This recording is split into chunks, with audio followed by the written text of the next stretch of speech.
Kabanata 1251 hanggang 1260. Kabanata 1251 Labanan sa malayuang saklaw gamit ang pana. Bagamat halos masunog na si Yusuf Zok, may dala pa rin siyang 2 tao. Kaya nang makalapit na sila sa paanan ng malaking bundok ng nyebe, naabutan na silang 3. Ang dakilang bundok ng nyebe na ito, na kilala bilang kanlurang bundok ng nyebe sa kaharian ng langit, ay natatakpan ng walang hanggang nyebe at nakapangangilabot na hangin. Sinasabing dito naninirahan ang mga celestial beasts, at kahit ang mga God King level master na sumusubok ng malalim dito ay maaaring hindi makalabas. Bukod dito, ang bundok ng nyebe ay lubhang mahiwaga. Kapag nasa loob na, hindi na mailalabas ang banal na pananaw ng isang tao, kaya naman marami ang natatakot pumasok sa mga bundok ng nyebe. Siyempre, bawat taon ay marami ang nangangahas na pumunta sa mga bundok ng nyebe upang galugarin at manghuli ng mga hayop, ngunit mas marami ang namamatay kaysa sa nabubuhay. Sa kaharian ng langit, maraming mga celestial beast, at ang mga nilalang na ito ay hindi mga banal na beast. Iba rin sila sa mga demon cultivator ng lower realm, dahil ang mga celestial beast ay hindi maaaring magkatawang tao. Sa katunayan, maraming mababang antas na celestial beast ang kulang sa katalinuhan, tanging ang mga nasa mataas na antas lamang ang may karunungan, ngunit hindi sila maaaring magbagong anyo at maaari lamang lumitaw sa anyo ng mga demonic beast sa mga liblib na lugar. Sa loob ng malaking bundok ng nyebe, ang pinakasikat na celestial beast ay ang snow leopard. Bagamat hindi ito isang mataas na antas na celestial beast, ito ay alerto at tuso pa rin, kayang makipaglaban sa mga banal na tao, makaramdam ng panganib, at maging manghuli ng mga banal na tao. Siyempre, nais din silang hulihin ng mga banal na tao, dahil ang kanilang buong katawan ay isang kayamanan. Halimbawa, ang balat ng leopardo ay may pinakamataas na grado, tanging ang mga maharlika lamang ang makakayang magsuot nito. Nariyan din ang leopard bone, at ang pinakamaganda ay ang leopard eye. Sinasabing ang mga mata ng leopardo ay hindi maaaring tunawin ng apoy o mabasag ng espada, mas matigas at mas may kintab pa kaysa sa mga batong hiyas. Ang pagsusuot ng mga ito ay maaaring mabilis na makaipon ng divine spiritual energy, na magpapabuti ng husto sa cultivation.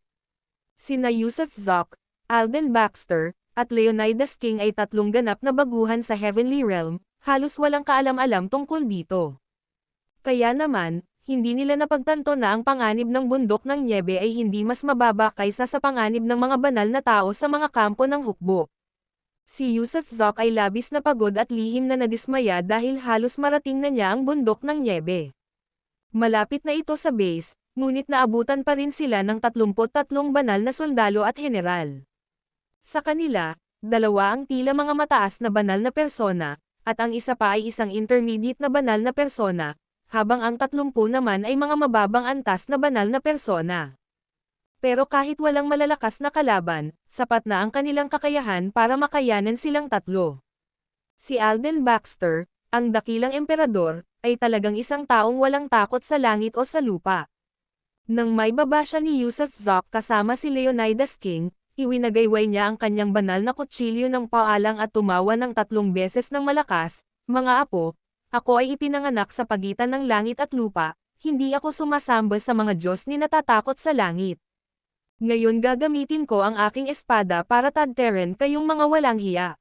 Inikat ni Yusuf Zok ang kanyang mga mata nang marinig ito, at nakaramdam ng hiya si Leonidas King. "Alden Baxter, ang galing mo talaga magpalabas ng palabas. Maaaring makapangyarihan ka sana sa lower realm, pero dito, hindi ba't may pumugot sa'yo ng biglaan? Huwag kang masyadong lumayo sa akin. Maghanap ng pagkakataong makapunta agad sa bundok. Malamang na hindi gagana ang divine sense sa bundok at baka hindi rin tayo makakalipad, kaya basta't makapasok ka sa bundok, baka mahanap mo ang daan palabas ng buhay." Habang nagsasalita, ipinitik ni Yusuf Zok ang kanyang palso, at lumitaw ang isang itim na horse-cutting saber. Ang horse-cutting saber na ito ay nakuha mula sa libingan ni Genghis Khan noong siya ay nasa mundo, at ang katangian nito ay palaging pinagtataka niya. Gayunpaman, ayaw niyang ipakita ang sarili niya, kaya ang saber na ito lang ang magagamit niya, nang hindi man lang inaalis ang kanyang mga pangunahing magic treasures. Bihirang gamitin ang horse-cutting saber at hindi pa gaanong nakakakita ng mundo, kaya kahit gamitin niya ito, hindi maiisip ng mga kalaban na kagagawan niya iyon. Nang lumitaw ang horse-cutting saber, inihagis niya ito sa kanyang likod, pagkatapos ay muling ipinitik ang kanyang palso, at lumitaw ang shooting god bow. Ang sable at ang pana ay parehong nakuha mula sa libingan ni Genghis Khan, at lagi niyang tinutukoy ang pana bilang ang pana ng Diyos ng pamamaril. Hindi pa tiyak kung kaya ba talaga nitong magpana ng mga Diyos, dahil hindi pa niya nasusubukan ang kasalukuyang kapangyarihan ng dalawang magic treasures na ito. Kumusta ka naman? Lalabanan mo ba sila? Nagmamadaling tanong ng dakilang emperador na si Alden Baxter. Bakit hindi mo i-cover ang retreat? Kaya mo ba silang kalabanan?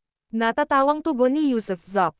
Ikaw ang dapat gumawa, ang may kakayahan ang dapat magsumikap pa. Sabi ni Alden Baxter habang ikinukuyom ang kanyang kamao bilang pagpupugay.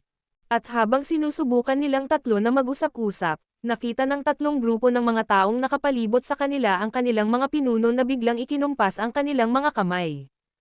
Ito ay isang karaniwang hudyat ng kamay ng militar para maglunsad ng isang buong bilis na pag-atake, isang ganap na pagsalakay, na tanging ang mga namumunong general lamang ang may iwan sa likuran. Sila ang mga namumunong general, at ang 30 mababang antas na banal na persona ay sumusugod upang pumatay o manghuli. Nandito na sila, paparating na sila.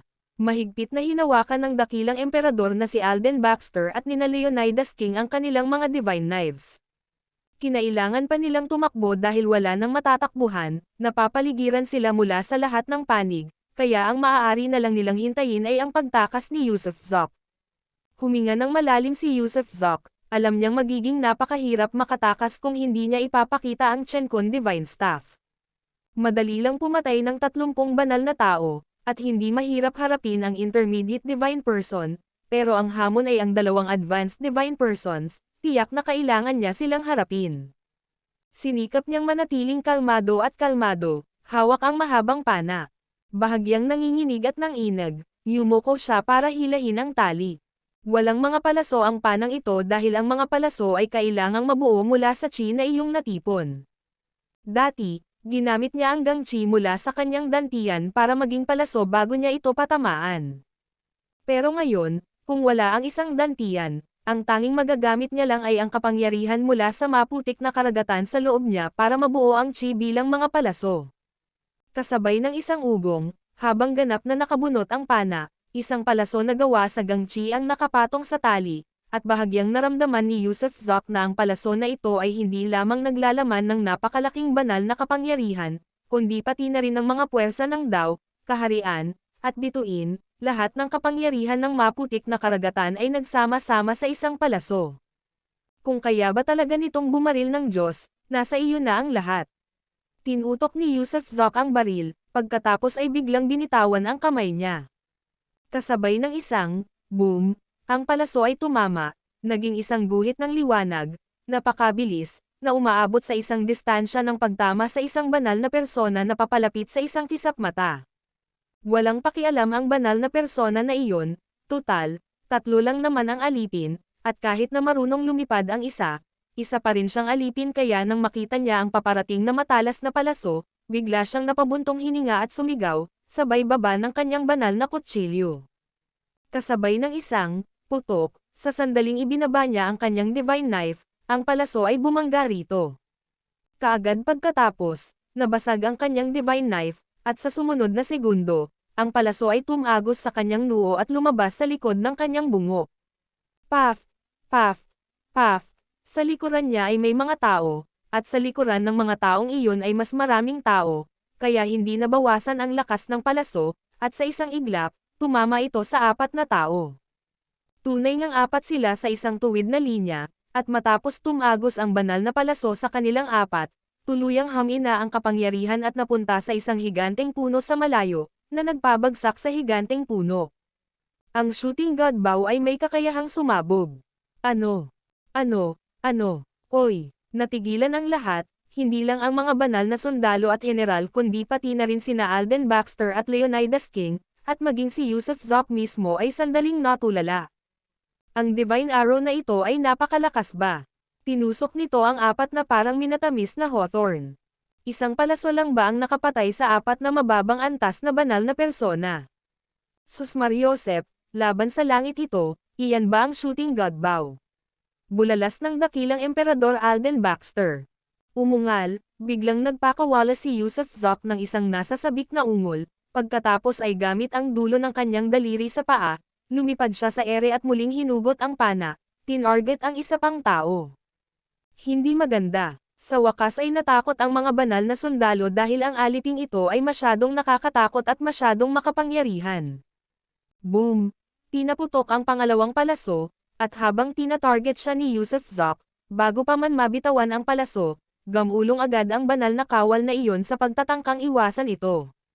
Ngunit nang gamulong na siya sa lugar, ang palaso ni Yusuf Zok ay papunta na, kasabay ng lakas ng kulog at bilis ng kidlat, lumihis sa orihinal nitong tilapon, at sa isang iglap, itinulak nito ang banal na sundalo sa lupa. Tunay nga, ang palaso na Panyana ay tila umikot sa kalagitnaan ng paglipad, na lubhang kakaiba. Muling umiling si Yusuf Zok, dahil umikot nga ang palaso, sa ilalim ng kanyang telekinesis, binago nito ang direksyon ng palaso, tulad noong sinimulan niya ang kanyang paglalakbay, na kayang kontrolin ang mga espada para umikot at pumatay. Patayin. Muling hinugot ni Yusuf Zok ang kanyang pana at nagsimulang bumaril ng sunod-sunod. Samantala, ang dalawang mataas na banal na persona sa likuran ay sa wakas ay nagsimulang sumugod kay Yusuf Zok mula sa dalawang magkaibang direksyon. Ang video na ito ay edited by Urban Storytelling. Kabanata 1252 malapitang labanan gamit ang kutsilyo, put. Sinamantala ang sandaling hindi pa nakakalapit ang dalawang mataas na banal na persona, patuloy na nagpaputok si Yusuf Zok ng 6 na palaso, na direktang napatay ang 6 na mas malapit na papalapit sa kanya. Dahil 6 na ang namatay, ang iba pang may hawak ng divine weapon ay hindi na nang ahas pang sumulong at lahat ay umatras sa takot. Mayroon pa ring isang intermediate divine person sa pinakamalayong distansya, na isa ring malapit na sundalo ni Jackson Berger. Sa sandaling ito, labis din siyang nagulat. Hindi rin siya padalos-dalos na sumabak sa laban dahil mayroong dalawang mataas na banal na persona. Kung hindi kayang hawakan ng dalawang mataas na banal na persona ang hamak na aliping ito, tatakas siya. Kaya naman, pinapanood niya ang labanan.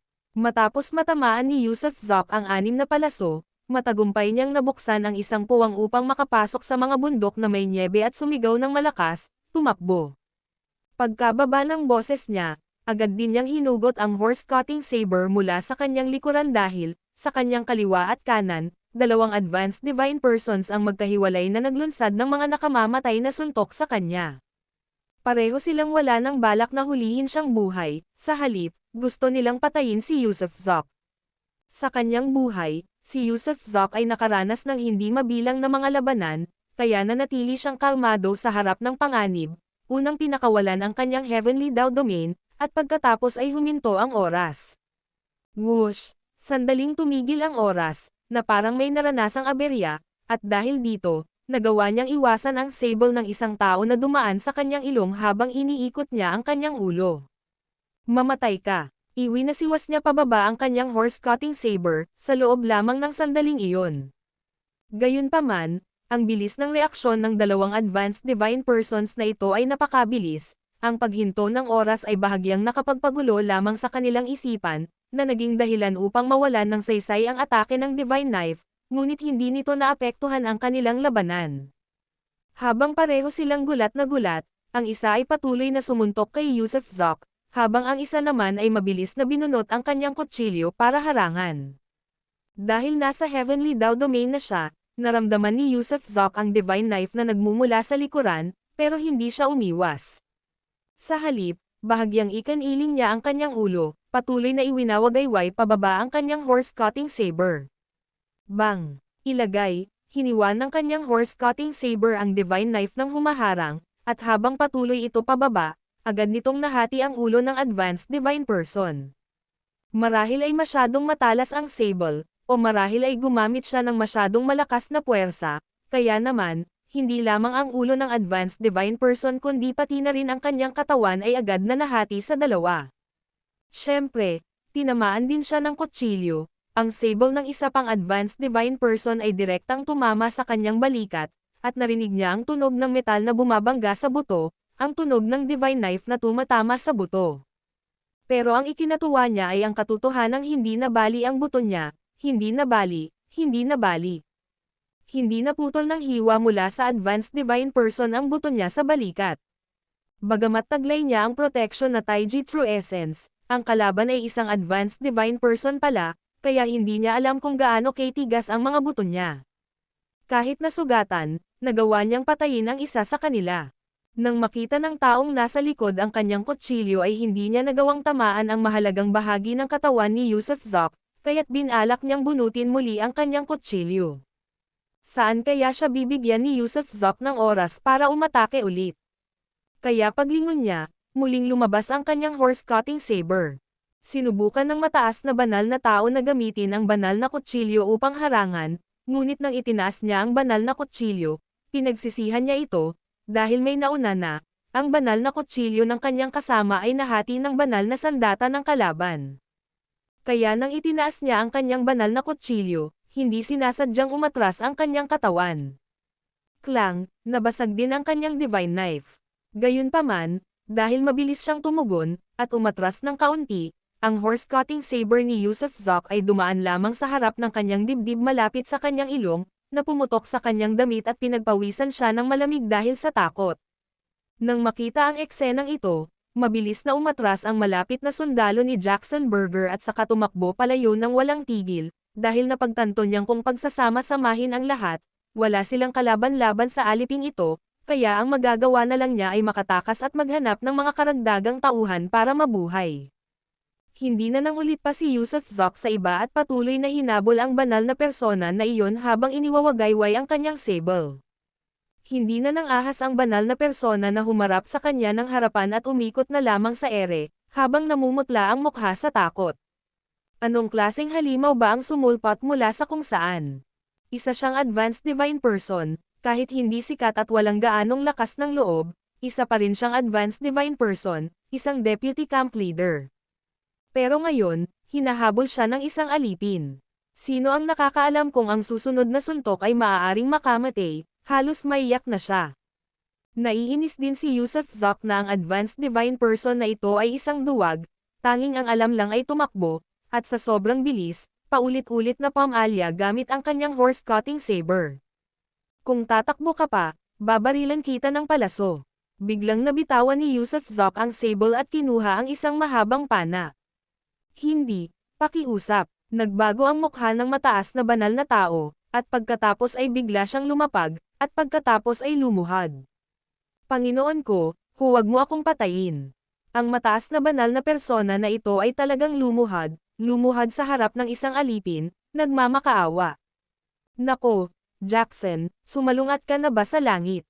Hindi pa masyadong nakakalayo sina Alden Baxter at Leonidas King, nakatayo lang sa paanan ng bundok at ninanamnam ang tanawin, kaya sa puntong ito, nang makita ang isang advanced divine person na nakaluhod sa harap ni Yusuf Zok ay halos lumuwa ang kanilang mga mata.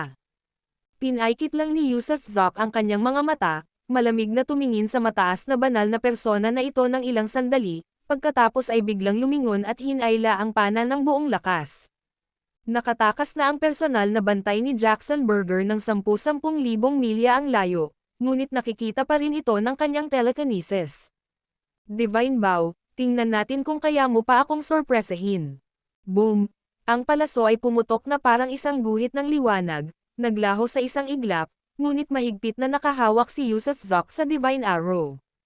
Ang palasong iyon, na parang sinag ng liwanag, napakabilis, at ginagabayan ng kanyang telekinesis, ay kamangha-mangha ang katumpakan, sa loob lamang ng 2 o 3 paghinga, ang palaso ay tumagos na sa ere at umabot sa likod mismo ng personal na gwardya ni Jackson Berger. Nang marinig ang tunog ng palaso na pumapagaspas sa ere, lumingon ang personal na bantay, natakot ng husto, at nagsimulang magtayo ng malalakas na depensa. Thud! Thud! Thud! Thud! Kalaunan ay tumama ang palaso sa kanyang depensa, sinunggaban ang sunod-sunod na patong gamit ang walang humpay na puwersa, na parang isang utos ng kamatayan. Sa bawat patong na natatakpan nito, mas lalong nagiging berde ang mukha ng personal na gwardya. Nang tumagos ito sa ika-9 na patong, sumigaw ang personal na bantay, mapahamak ako. Bang! Tunay ngang nasiliuhan na ang kanyang kapalaran, ang palaso ng Diyos na namamana ay walang awang tumusok sa likod ng kanyang ulo at lumabas sa kanyang mata, at siya ay bumagsak ng patiwarik. Sa himpapawid, mayroon pa ring ilang banal na armas na natitira, ang mga may hawak ng mga sandatang ito ay natakot na ng husto, ang ilan ay natamba pa sa lupa upang makatakas ng desperadong desperado. Tapos na, sa paanan ng bundok ng Niebe, mahigpit na ikinuyong ni Yusuf Zok ang kanyang kamao at itinaas ang pana ng Diyos ng pamamaril. Ang pana ng Diyos na namamana, na bihirang gamitin, ay nagdulot sa kanya ng walang katapusang mga sorpresa, tulad ng horse-cutting saber. Ang dalawang mahiwagang kayamanan na ito, talagang kahanga-hanga. Siyempre, alam din niya na may kaugnayan ito sa sarili niyang lakas, dahil ang kanyang mga palaso, na may karga ng kapangyarihan ng langit na daw, ay sumusupil sa lahat. Hindi niya ipinagpatuloy ang pagpapana bagkus ay bigla siyang sumigaw ng malakas, ano ang tinatitigan mo? Linisin mo ang larangan ng digmaan, dali. Ah. Oo. Oo. Mabilis na pagsang-ayon ni na Alden at Leonidas. Sa sandaling ito, medyo natakot din sila. Jackson, anong klaseng halimaw ka, ang dami mong taglay na kataas-taasang magic treasures. Ang dating club, ngayon ay ang Divine Bow at Horse-Cutting Saber, talagang nakakamangha. Naglakad si Yusuf Zok papunta sa nakaluhod na mataas na banal na tao, maaari kitang palayain, ngunit kailangan mong maging alipin ko. Ang video na ito ay edited by Urban Storytelling. Kabanata 1253 sa Dakilang Bundok ng Niebe, kung gusto mong maiwasan ang kamatayan sa aking mga kamay, magagawa mo, ngunit kailangan mong maging alipin ko. Sa sandaling ito, si Yusuf Zok ay masigla at kahanga-hanga, nang bigla niyang napagtanto na hindi siya mahina, hindi walang kwenta, at hindi nakatadhana na maging isang palaboy. Masasabing na ibalik ng labanang ito ang kanyang kumpiyansa. Saan man magpunta si Yusuf Zok, maglalakad siya ng nakataas ang ulo. Ang katagang aking alipin, ay nakakatakot, kahit man lang sa pandinig ng mataas na banal na persona na nakaluhod sa lupa. Isa siyang mataas na banal na tao, miyembro ng banal na armas ng pamilyang Burger, maging ang mga sanga mula sa mga panlabas na sangay ng pamilyang Burger ay may pangalang Burger, ngunit siya ay nasa pinakadulo, hindi man lang lehitimong kapanganakan. Ngunit para sa kanya, isang mataas na banal na tao, na maging alipin ng isang manero, ay isang bagay na halos hindi niya matanggap. Siyempre, hindi na siya nagpatuloy sa paglaban. Madalas sabihin ng mga tao na may mga taong walang lakas ng loob, natakot mamatay, ganoon nga siyang klase ng tao noon. Gayunpaman, kadalasan ang mga taong ito ang nabubuhay ng matagal. Kahit sa paningin ni Yusuf Zok, ang mga taong ito ay matatalino, tunay na mga lalaki, dahil alam ng isang tunay na lalaki kung kailan yuyuko at kung kailan tatayo ng may tiyaga. Gayunpaman, hindi itinuring ni Yusuf Zok ang kanyang sarili na ganoong klase ng tao, dahil kaya niyang tumayo ng matangkad ngunit hindi yumuko. Kung kailangan niyang lumuhad sa harap ng isang taong nagmamakaawa na bigyan siya ng buhay, mas gugustuhin pa niyang mamatay. Sige, ako, si Roman Burger, ay handang maging alipin mo. Ang mataas na banal na persona na ito, na nagngangalang Roman Burger, ay nagngingit-ngit at lalong yumuko. Kung gayon, huwag kang lumaban. Mabilis na iniunat ni Yusuf Zok ang isang daliri, na may umiikot na essence blood sa dulo, pagkatapos ay nagbukas ng isang hiwa sa noo ni Roman Burger para maipasok ang sarili niyang essence blood dito. Ang patak ng essence blood na ito ang nagtataglay ng kanyang kataas-taasang telekinesis. Kapag sumanib na ito sa kaluluwa ni Roman Burger, ang buhay at kamatayan ni Roman Burger ay nasa ilalim na ng kanyang kontrol. Pare-pareho lang ang mga paraan ng pagkuha ng alipin sa lahat ng dako, at kakaunti lang ang pagkakaiba sa pagitan ng Heavenly Realm at Lower Realm. Kaya, si Yusuf Zok, na nagsasanay at hindi nababagabag, ay kinuha ang kanyang unang banal na alipin sa kaharian ng langit nang walang anumang pagtutol mula kay Roman Burger. Isang mataas na banal na tao ang naging alipin ng manero na ito. Wow! Wow wow wow! Ha! Ha ha ha! Sa sandaling iyon, sina Leonidas King at Alden Baxter, na parang binuhay ng dugo ng manok, ay nakapulot ng maraming singsing at mga mahiwagang kayamanan mula sa lupa. Kaya, Habang tinitingnan ang mga singsing, sila ay labis na nasa sabik. Gamit ang isang kumpas ng kanyang kamay, kinuha ni Yusuf Zok ang singsing ng isa pang deputy commander. Hindi ito ginalaw ni na Leonidas King o Alden Baxter, dahil alam na alam nilang si Yusuf Zok ang naging pinuno nila, at dahil si Yusuf Zok ang pumatay sa lalaki, nararapat lamang na kunin niya ang pinakamalaking bahagi. Sinulyapan ni Yusuf Zok ang laman ng singsing at pagkatapos ay mabilis itong ibinulsa habang humihinga ng malalim. Tara na, ituloy na natin ang paglalakbay. Pupunta pa rin ba tayo sa bundok na may nyebe? Gulat na tanong ni Alden Baxter, napakalakas mo, sa palagay ko dapat tayong bumalik sa kuwebo ng alipin, patayin ang mababang Diyos sa langit, at pagkatapos ay palayain ang lahat ng mga alipin. Hehe, Yusuf Zok, may magandang ideya si Alden Baxter. Tumawa si Leonidas King ng hihi. Sige na, pupunta ako sa bundok na Manyeb. Sumulyap si Yusuf Zok sa kanila at saka naglakad patungo sa bundok na Manyeb. Sumunod ng malapitan si Roman Burger, habang sina Leonidas King at Alden Baxter ay hindi nang ahas na pumunta sa kwartel, kaya sumigaw sila at agad na hinabol si Yusuf Zok. Hindi na talaga nila makita ang buo ni Yusuf Zok, at ang lakas at mahiwagang kayamanan na ipinakita ni Yusuf Zok ay napakalakas. Habang naglalakad sa unahan, nagsalita si Yusuf Zok, Roman Burger, sa tingin mo ba ay kwalipikado ako para labanan ang mababang Diyos sa langit? Sandali na tigilan si Roman Burger, pagkatapos ay matapos mag-isip ng ilang sandali ay sumagot, mayroon kang lakas para sa labanan, ngunit malabong manalo. Bakit? Sabay-sabay silang tatlo na tumingin kay Roman Burger. Magalang na sumagot si Roman Burger, ang isang mababang Diyos sa langit ay katumbas ng 100,000 banal na persona na nasa mababang antas o 1,000 banal na persona na nasa mataas na antas. Ang agwat sa pagitan ng isang maunlad na banal na persona at ng isang mababang Diyos sa langit ay maaaring masukat na kasing lawak ng distansya sa pagitan ng langit at lupa.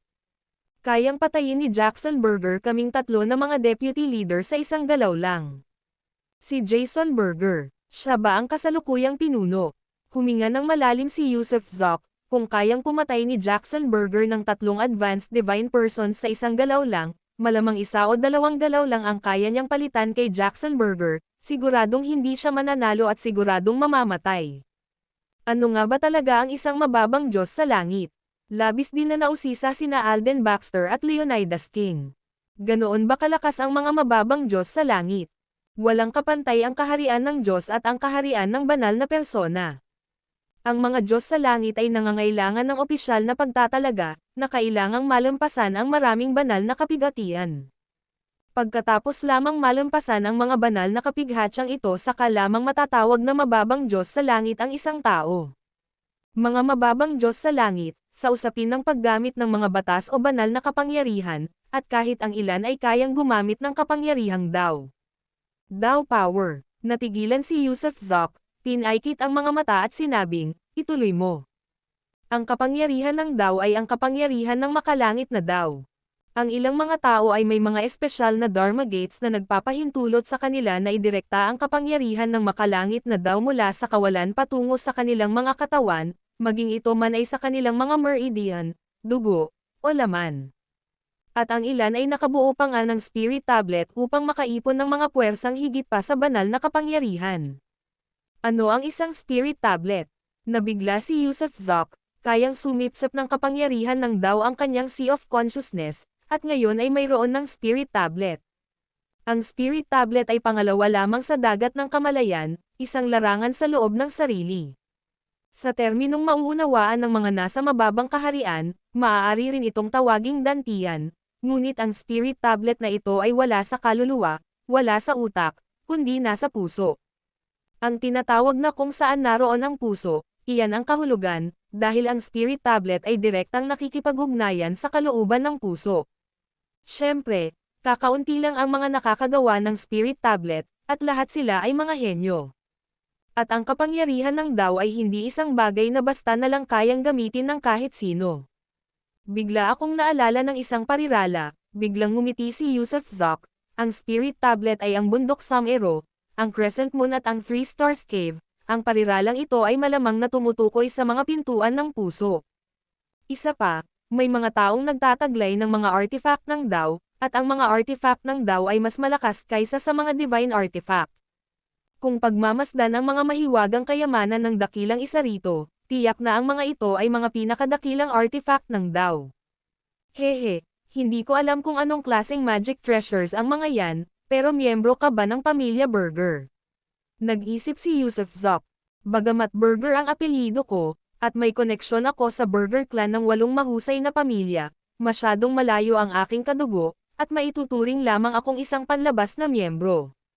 Nakarinig ka na ba ng babaeng may isang braso lang na nagngangalang Ember Vance? Tanong ni Yusuf Zok. Hindi. Umiling si Roman Burger at sinabing, wala akong access sa clan, hindi pa nga ako nakapunta sa mansyon ng pamilya Burger. Ma'am, tumango si Yusuf Zok, makatuwiran naman na hindi kilala ni Roman Burger si Ember Vance.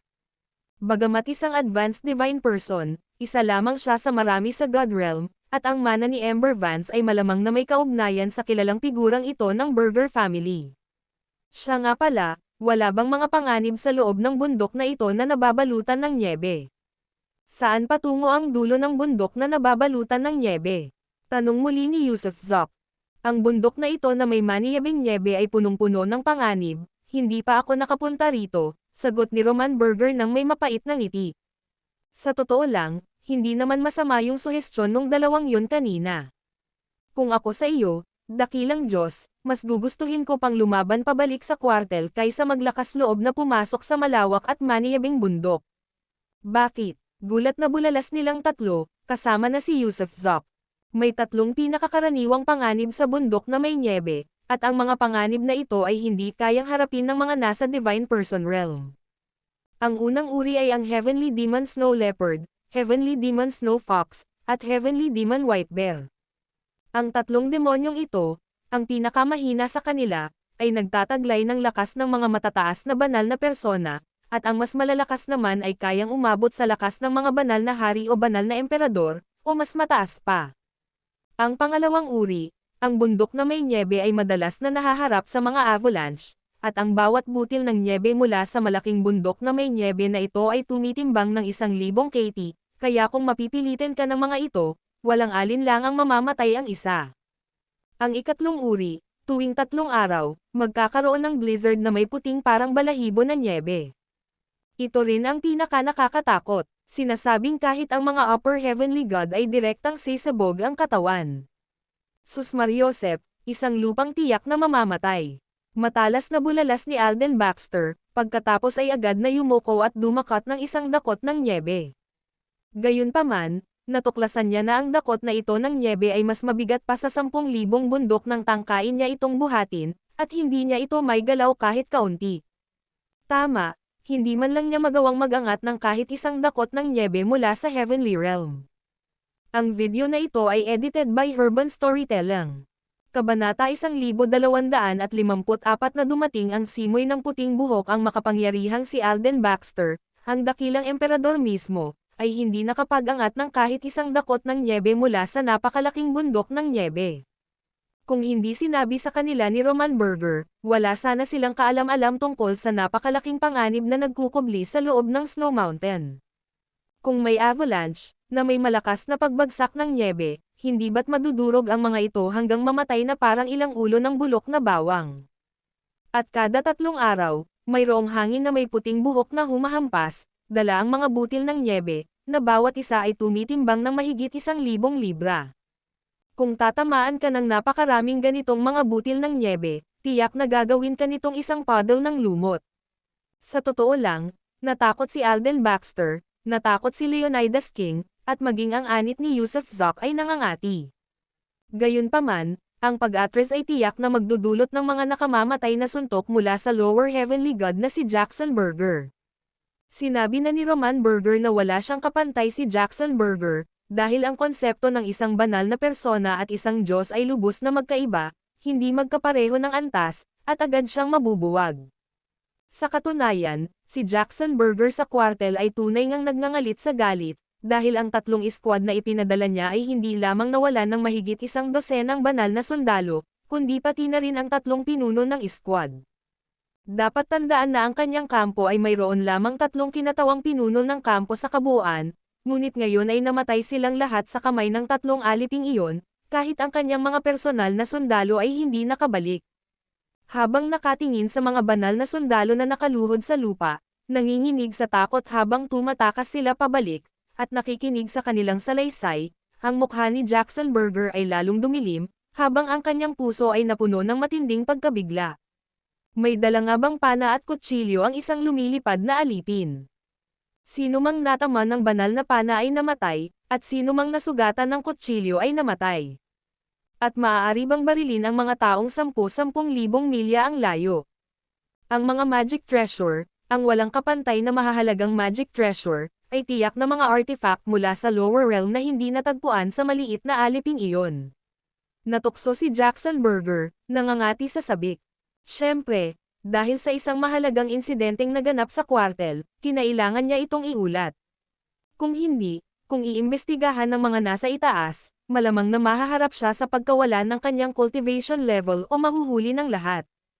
Total, patay na ang tatlong deputy officer. Ito ang kanyang pagkabigo bilang punong opisyal. Ang pagtakas ng mga alipin mula sa kanyang kwartel ay nagpapahiwatig din ng kanyang kawalan ng mahigpit na pangangasiwa, kaya kinailangan niya itong iulat at magbigay ng paliwanag sa mga nasa itaas. Gayunpaman, ang pag-uulat nito ay tiyak na makakakuha ng atensyon mula sa itaas, at tiyak na magpapadala sila ng mga eksperto upang patayin ang tatlong alipin. Sa panahong iyon, ang walang kapantay na mahalagang magic treasures na nasa kamay ng mga alipin ay wala nang kinalaman sa kanya, at siya ay parurusahan pa rin. Kahit gaano mo patingnan, hindi ako makakatakas sa matinding parusa mula sa clan, kaya bakit hindi ko kunin ang dalawang banal na armas na iyon bago ang matinding parusa? Alam ni Jackson Berger na sa pagkamatay ng tatlong diputado, kahit na isuko niya ang maliliit na cultivator, ituturing pa rin siyang hindi kayang pamahalaan ang militar, kaya tiyak na babagsak siya. Hindi pa tiyak kung anong uri ng parusa ang matatanggap niya. Kaya, bago ang kanyang pagbagsak, kung makakakuha siya ng sapat na mga benepisyo, maaaring maging balanse ang sitwasyon. Tama, patayin ang mga alipin, kunin ang mga banal na armas.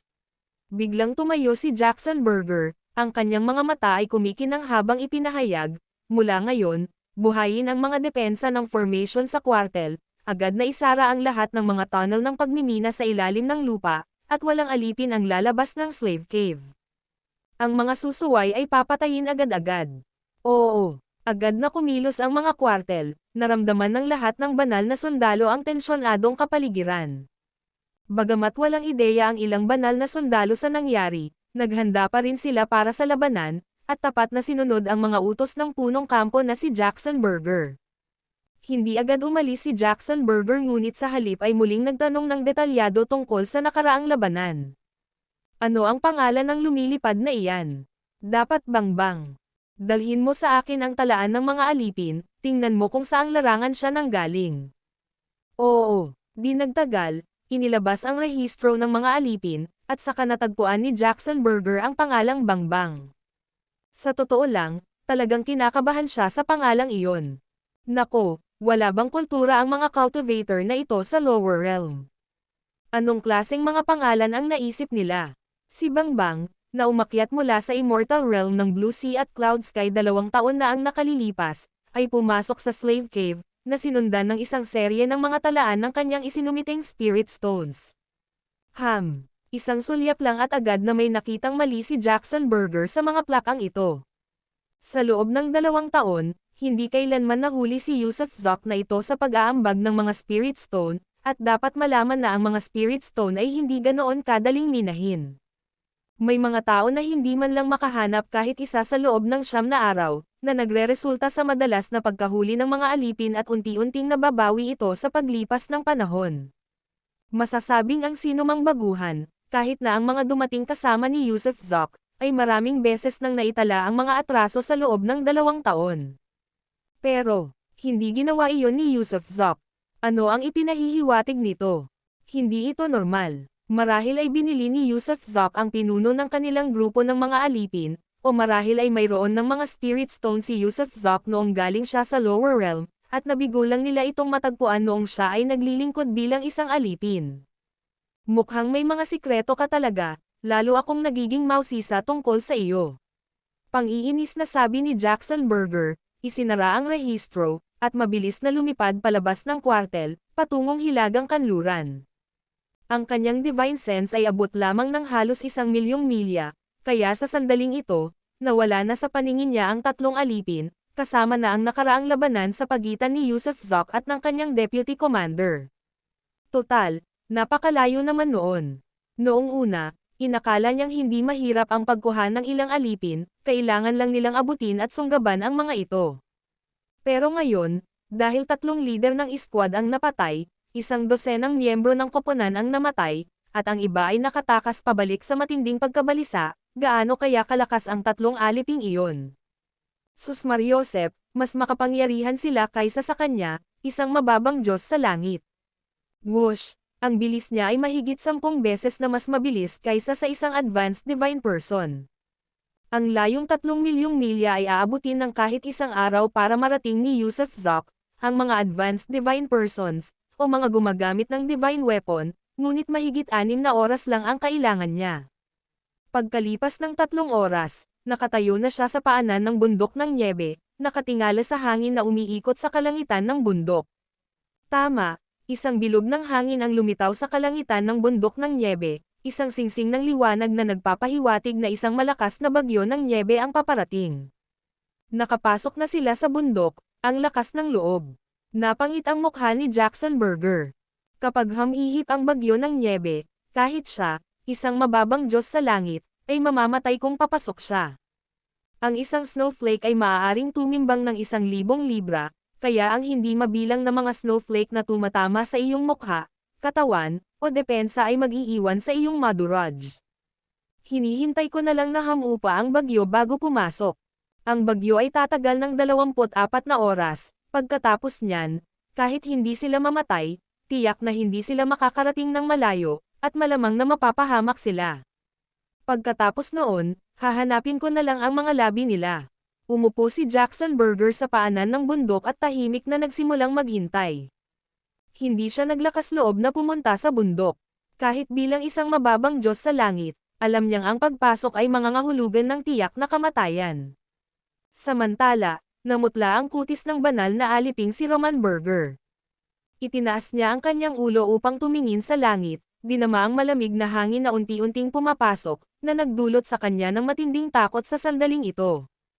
Naging seryoso rin ang ekspresyon ni na Yusuf Zoc, Alden Baxter, at Leonidas King. Papalapit na ang unang malaking balakid na kanilang hinarap pagpasok sa bundok, malamang nakikitil ng kanilang buhay ang nalalapit na bagyo ng Niebe. Kusang napalingon ang tatlo kay Yusuf Zoc, total, siya naman ang sentro ng kanilang grupo, na ngayon ay ang pinuno ng tatlo. Alam kong may paraan ka, kaya tigilan mo na ang pagtatago. Kung kinakailangan, ako, si Alden Baxter na dakilang emperador, ay susunod sa iyo, maglilingkod sa ilalim ng iyong pamumuno. Nagsalita ang dakilang emperador na si Alden Baxter na may bahid ng pagmamakaawa sa kanyang tono, at ang kanyang mga mata ay nagpapakita ng sinseridad. Tama iyan, Yusuf Zoc, susunod na ako sa iyo mula ngayon, kaya sabihin mo lang sa amin kung ano ang gagawin. Kung tatakbo tayo pabalik ngayon, makakaligtas pa rin tayo. Agad na sumang-ayon din si Leonidas King. Ang pagtakbo pabalik ay isang walang patutunguhan. Sigurado ako dyan. Inilibot ni Yusuf Zoc ang tingin sa kalapit na bundok at saka itinoon ang pansin sa isang maliit at malalim na lugar sa ilalim ng bato sa bundok, na dapat sana'y makapagsilbing silungan mula sa hangin at Niebe. Sumunod ka sa amin, at huwag mong kalimutan ang ginagawa namin. Naglakad pasulong si Yusuf Zoc nang nakangiti, halatang walang planong pumasok sa Blue Sea at Cloud Sky. Ano ba ang gagawin natin? Naguguluhan na tanong ni na Alden at Leonidas. Mga maghuhukay tayo, hindi ba? Kaya kailangan lang nating maghanap ng lugar para maghukay ng butas, pagkatapos ay magtago sa loob. Paano tayo masasaktan ng bagyo ng Niebe kung gayon? Sige, ikaw na ang bahala sa mahirap na gawaing ito. Tiningnan siya ni na Alden at Leonidas na parang isa siyang tanga. Ang video na ito ay edited by Urban Storytelling. Kabanata 1255. Totoo ito sa isang umbok sa kalagitnaan ng bundok na nababalutan ng Niebe, mayroong isang lugar na natatakpan ng hangin na medyo mas mainit.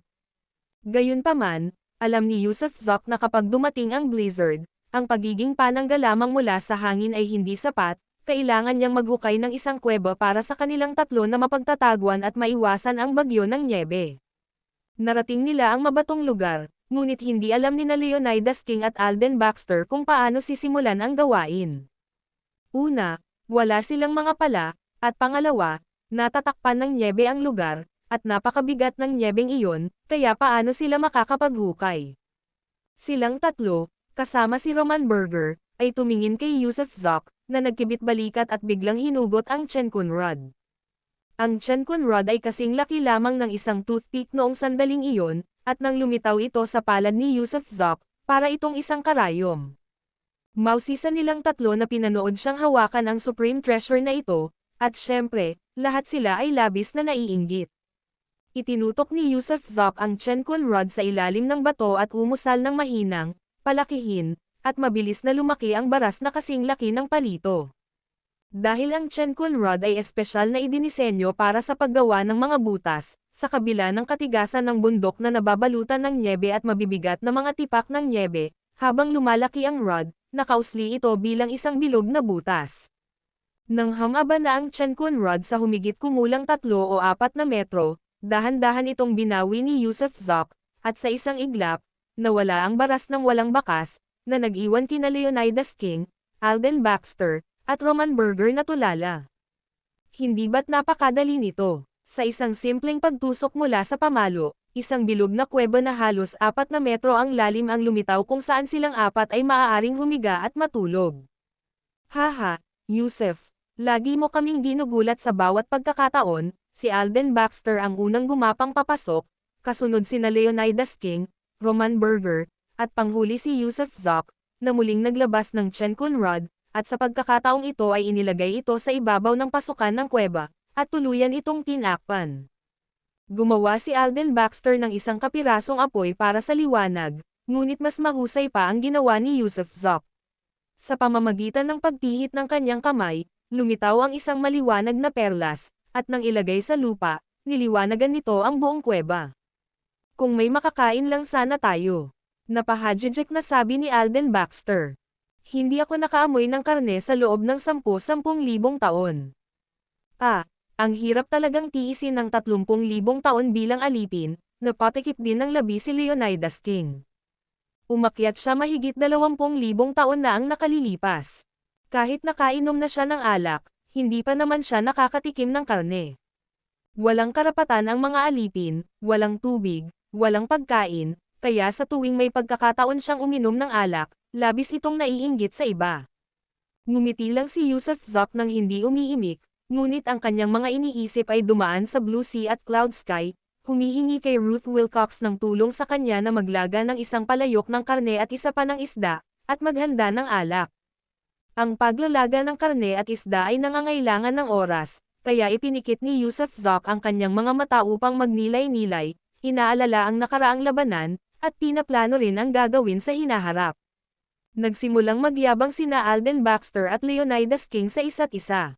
Sinabi ni Leonidas King na kumain siya ng karne ng dragon sa kanyang immortal realm, habang inangkin naman ni Alden Baxter na bukod sa laman ng tao, natikman na rin niya ang lahat ng iba pang uri ng karne sa kanyang immortal realm. Nagpatuloy sila sa pag-uusap kung paano magluto, kung paano gawing masarap ang kulay, aroma, at lasa ng isang palayok ng karne. Habang nagsasalita si Leonidas King, lumunok siya ng laway, habang nagsasalita si Alden Baxter, pinunasan niya ang mga luha, habang tahimik na nakaupo si Roman Berger. Ang tanga-tanga talaga ng dalawang to, naiiyak pa sa sarili nilang mga kwento, at kawawa naman ang sarili nila. Ano ba yan, huwag kang umiyak. Naghahangad ka ba ng karne, ha? Lumabas ka at maghanap ng tuyong kahoy, at magluluto ako ng karne para sa iyo. Nagngingit-ngit si Leonidas King at sinabing, saan ka naman kukuha ng karne? Sina Alden Baxter at maging si Roman Berger ay labis na mausisa. Magpuputol lang ako ng ilang piraso mula sa aking sarili, hindi ba sapat iyon? Nakatitig na mungkahi ni Leonidas King. Kung gayon ay mas gugustuhin ko pang manatiling gutom. Ituloy natin ang ating kwentuhan. Hindi na ako iiyak, natuwa si Alden Baxter kay Leonidas King at, Pagkatapos panasan ang kanyang mga luha, ay nakangiting sinabi, ang pinakamasarap na karne na natikman ko ay mula sa isang nilalang na tinatawag na Shuo Tian Mouse, isa sa mga mababang antas na demon cultivator ng ating demon world. Tanging ang mga matataas na antas lamang ang maaaring magbagong anyo bilang tao. Kumain na ako ng mababang lebel na karne ng Shuo Tian Mouse, hindi ko na kailangang magdagdag ng anumang pampalasa, budburan lang ng kaunting asin at ilitsyon ito sa apoy. Ang bango ay maaaring umabot ng mahigit 100 milya. Bro, pwede ba tumigil ka na sa pag-uusap dyan? Huwag na nating pag-usapan ang karne. Pag-usapan natin ang mga babae. Nagsimulang kumulo ang tiyan ni Leonidas King. Ganoon gumagana ang mga pagnanasa, kapag hindi mo iniisip ang mga ito, maaari kang manatiling gutom, ngunit kapag nagsimula kang magnasa at may patuloy na nagsasalita tungkol sa karne, paano mo ito matiis? Nawalan na ako ng gana sa mga babae, gusto ko na lang kumain ng karne. Malungkot na tumingin si Alden Baxter, ang dakilang emperador. Tama na ang tungkol sa karne, pag-usapan natin ang mga babae sa halip na karne. Hindi na nakatiis si Roman Burger, na tahimik hanggang ngayon. Nako, pinag-uusapan pa ng dalawang walang hiyang ito ang karne, nagutom na rin siya. Ayos lang sa mga babae. Biglang sumanghal ng malamig si Alden Baxter, kapag naging makapangyarihan ako balang araw, kakasuhan ko ang lahat ng babae mula sa 8 dakilang pamilya ng kaharian ng langit. Anong klaseng mga babae na ang nakasama mo? Nagsimula ngang magsalita si Leonidas King tungkol sa mga babae. Nagliwanag ang mga mata ni Alden, sinasabi ko sa iyo, mula sa mga batang may edad 11 o 12 hanggang sa mga demonyong may 1,000 taong gulang, ako ay. At ang mga napakahusay na magaganda, napakaganda talaga nila. Ha, halimaw ka, mura ni Leonidas. Noong nasa lower realm ako, pinadalhan ako ng demon world ng 2 maliliit na demonyo, at ang maliliit na demonyong iyon ay may mga figure. Hindi ko maipaliwanag, isang sulyap lang at dumudugo na ang ilong ko. Nako, bakit dinudugo ang ilong mo, at ikaw Roman Burger, bakit dinudugo ka rin sa ilong mo? Habang nagsasalita si Leonidas, bigla niyang napagtanto na sina Alden at Roman ay parehong dinudugo ang ilong. Muntik nang umiyak si Roman, pwede ba huwag na rin nating pag-usapan ang mga babae? Biglang nawalan ng malay ang tatlo, saka sila humagalpak ng tawa. Ang pag-uusap tungkol sa karne ay nagpapahanap sa kanila ng karne, ang pag-uusap tungkol sa mga babae ay nagpapahanap sa kanila ng mga babae. Nako, wala nang katapusan ito. Gustong-gusto namin ng karne, di ba? Sige, kain na tayo. Biglang nagmulat si Yusuf Zoc ng mga mata. Kasabay ng pagkaway ng kanyang malaking manggas, isang palayok ng mabangong pinaghalong isda at isang palayok ng makatas at matabang karne ang lumitaw sa harap ng 3 lalaki, kasunod ang 4 na banga ng alak. Nako Yusuf, ang galing din ng illusion technique mo. Parang totoong karne at totoong isda, amoy na amoy mo pa. Nako Yusuf, ang galing ng illusion technique mo.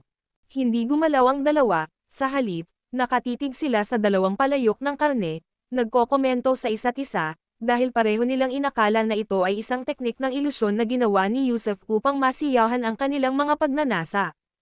Mamaya dapat kang lumikha ng ilang babae para mapasaya kami. Tumawa ng malakas ang maalay na si Leonidas. Tinamad si Yusuf na pansinin ang 2 ugok na ito at sa halip ay binuksan niya ang selyo ng isang garapon ng alak, iniabot ang isa kay Roman, at nagbukas ng isa para sa kanyang sarili.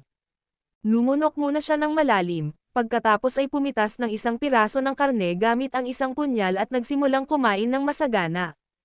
Noong una, inakala rin ni Roman na isa itong illusion technique ngunit nang makita si Yusuf na kumakain at umiinom ng malakas, siya ay nabigla at biglang nakaisip ng isang posibilidad. Agad siyang uminom ng malalaki at samubo ng malalaking tipak ng karne. Yung 2 tanga na to, kaya na ba nilang tapusin ang illusion techniques? Iniirap pa rin ni Alden ang mga mata niya. Pag-usapan pa natin ang mga babae, hayaan natin silang kainin ang kanilang mga illusion techniques. Hinayla ni Leonidas si Alden para ipagpatuloy ang usapan.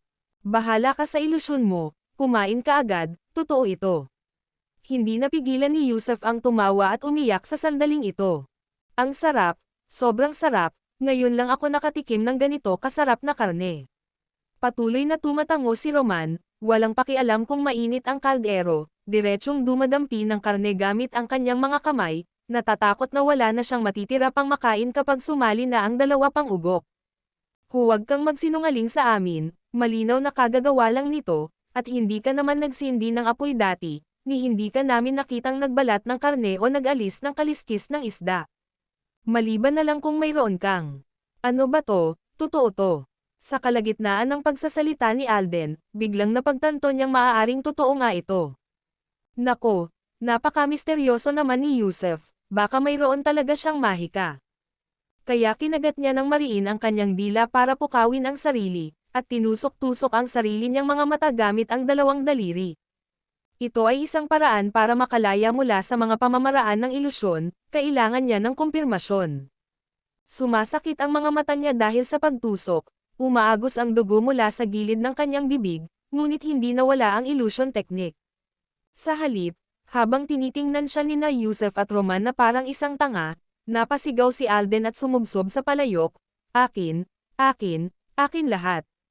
Nako, totoo ito, sumisid din si Leonidas sa palayok, isinusubo ang ulo doon, kumakain at umiinom na parang wala nang bukas. Ang video na ito ay edited by Urban Storytelling. Kabanata 1256 na sinumpa ang kapatiran sa loob lamang ng kalahating oras, naubos na ang 2 palayok ng karne at 4 na banga ng alak. Siyempre, hindi masyadong kumain o uminom sina Yusef Zoc at Roman Berger dahil naubos na lahat ng bola ng mga walang hiya, nakahiga sa lupa, bilog at buo ang tiyan, at umuungol. Mayroon kang kayamanan sa kalawakan, bakit ka pa maghuhukay ng butas para sumingit dito kung pwede ka namang gumawa ng kayamanan sa kalawakan para sa amin? Ungol ni Alden Baxter habang nagsasalita. Hindi naman talaga ito space treasure, isa lang itong espasyo na kasya sa isang tao, napakaliit nito sa loob para sa 4 na tao. Ilan kaya ang kasya? Isa. Natatawang sabi ni Yusef Zoc. Hindi ako naniniwala. Ako rin. Hinihila mo ang mga binti natin. Parehong sariwa ang isda at karne, hay, may itinatago kang malaking sikreto. At hindi mo naman sinabing Clank-Clank lang ang pangalan mo, di ba? Ano ang pangalan mo? Hindi talaga ito pinaniwalaan ni na Alden Baxter at Leonidas King. Hindi mga tanga ang dalawa, at maging si Roman Berger ay nagdududa. Tawag nga akong Clank-Clank, napakalakas na pangalan yan, Clank-Clank. Tumawa ng malakas si Yusef Zoc. Paano kung hindi pa ako busog? Muling nagsalita si Alden Baxter. Kaya ko pa rin kumain, tumanggaw si Leonidas King. Nagsisimula ng lumakas ang hangin sa labas, napakalakas. Ayaw ni Yusef Zoc na makipag-usap ng sobra sa dalawang walang kwentang tao, at sa halip ay nakinig ng mabuti sa malakas at umuungol na hangin sa labas. Sa tingin mo ba ay maaabutan tayo ni Jackson Berger? Maglalakas loob ba siyang umakyat sa bundok? Biglang tanong ni Alden Baxter kay Roman Berger. Hindi siya maglalakas loob na umakyat ng bundok, pero tiyak na nasundan na niya tayo ngayon, marahil ay nasa paanan ng bundok na ngayon din. Sabi ni Roman Berger. Kapag natanggap niya ang balita, tiyak na pagnanasaan niya ang mga mahiwagang kayamanan ng mga matatanda, at maaaring pagtakpan niya ang insidente nang hindi ito ibinabalita. Pagkatapos ay susubukan muna niyang sakupin ang mga mahiwagang kayamanan. Mukhang kilalang kilala mo na siya, sumulyap si Yusef Zoc kay Roman Berger. Mahigit 300,000 taon na akong nagtatrabaho para sa kanya, kaya naiintindihan ko siya ng husto, tumanggaw si Roman Berger. 300,000 taon. Nako, isa na lang bang advanced divine person pagkatapos ng 300,000 taon? Napaupo sina Alden Baxter at Leonidas King, gulat na gulat. Matagal ba yan? Ang pag-abot sa antas ng isang mataas na banal na persona sa loob ng mahigit 300,000 taon ay maituturing na henyo, alam mo ba? May ideya ka ba kung ilang tao ang hindi nakarating sa ganoong antas sa buong buhay nila? Kahit para sa mga gumagawa nito, kadalasan ay inaabot ito ng 10-10 milyon o kahit bilyon-bilyong taon. Napakahaba ng buhay ng mga banal na nilalang. Yaong mga nagkamit ng katayuan ng mga Diyos, mga banal na hari, sino sa kanila ang hindi nabuhay ng 10-10 bilyon o kahit daan-daang bilyong taon? Sandali yang nawala ng imak si Yusef Zoc at ang iba pa, at pagkatapos ay agad na tumahimik. Malinaw ang kahulugan ni Roman Burger, ang pagsulong sa hanay ng mga banal na nilalang ay kasing hirap ng pag-akyat sa langit. Pinangarap ni Alden Baxter, ang dakilang emperador, na sakupin ang 8 dakilang pamilya ng kaharian sa langit, ngunit sino ang nakakaalam kung kailan iyon mangyayari? Pag-usapan natin ang ibang bagay. Ano ang nasa likod ng mga bundok na nababalutan ng nyebe? Tumingin si Yusuf Zok kay Roman Burger. Sinasabing mayroong isang lumang lugar ng lumulutang na lungsod ng nyebe. Umiral na ito bago pa man ang 8 dakilang pamilya ng kaharian ng langit. Sinasabing ito ay isang lungsod kung saan naninirahan ang isang sinaunang diyosa ng yelo at nyebe, ngunit pagkatapos ay nawala ang diyosa, at matapos sakupin ng 8 pamilya ang Heavenly Realm, ang Floating Snow City ay inabandona. Sa hilaga ng Floating Snow City ay isang void black hole, na siyang gilid din ng Heavenly Realm. So ang ibig mong sabihin ay walang tao sa hilaga. Sigaw ni Alden Baxter, ang dakilang emperador. Dapat wala, pero malayang gumagala ang mga celestial beast, tumanggaw si Roman Burger. Kung gayon, ano ang gagawin natin papuntang hilaga? Gaano kalayo mula rito ang gitnang rehiyon ng Heavenly Realm? Tanong muli ni Yusuf Zok. Napakalayo, napakalayo. Inabot kami ng mahigit 37 taon bago nakarating dito kahit na may isang banal na barko na kayang mag-teleport at magwasak sa kalawakan. Kung lilipad tayo papunta roon ng mag-isa, maaaring abutin ng daan-daang libong taon bago makarating sa gitnang rehiyon. Ang aming mga kwartel ay nasa hilagang kanlurang border state ng Heavenly Realm, ang pinakaliblib na lugar ng Heavenly Realm. Clank boss, ano ang dapat nating gawin? Parehong nagmamadali sina Alden Baxter at Leonidas King. Dahil walang mga tao sa hilaga, bakit pa sila kailangang magpatuloy sa pagtungo sa hilaga? Kaya silang dalawa, kasama na si Roman Burger, ay bumaling lahat kay Yusuf Zok. Kahit pumunta tayo patimog, baka hindi tayo maabutan ni Jackson Burger, pero makakapasok ba tayo sa kahit anong lungsod? Mabubuhay pa ba tayo? Ganti ni Yusuf Zok. Pero walang ibang lugar sa hilaga maliban sa mga celestial beast na kumakain ng tao, may pagkakataon sana tayo kung pupunta tayo patimog, nag-aalalang sabi ni Alden Baxter, ang dakilang emperador. Magpapatuloy ako sa pagtungo sa hilaga. Kung gusto mong pumunta patimog, maghiwa-hiwalay na tayo kapag tumigil na ang blizzard. Bakit? Parehong balisa sina Alden Baxter at Leonidas King, alam nilang malamang na hindi sila mabubuhay kung wala si Clank. Ngumiti si Yusuf Zok, dahil walang tao sa hilaga, nabawasan ang pinakadirektang panganib para sa atin. Mga natural na sakuna at mga celestial beast lamang ang ating nahaharap. Papunta ako sa hilaga dahil walang tao roon, at kung walang tao, makakapagsaka ako ng mapayapa. Kapag naging makapangyarihan na ako, makakabalik ako. Pero, gusto sanang magsalita ni Alden Baxter, pero huminga ng malalim si Leonidas King at sinabing, totoo iyan, ang mga tao ang pinakadelikado. Kaya't magsaka tayo ng mapayapa, at kapag tayo ay malakas na, tayo ay babalik.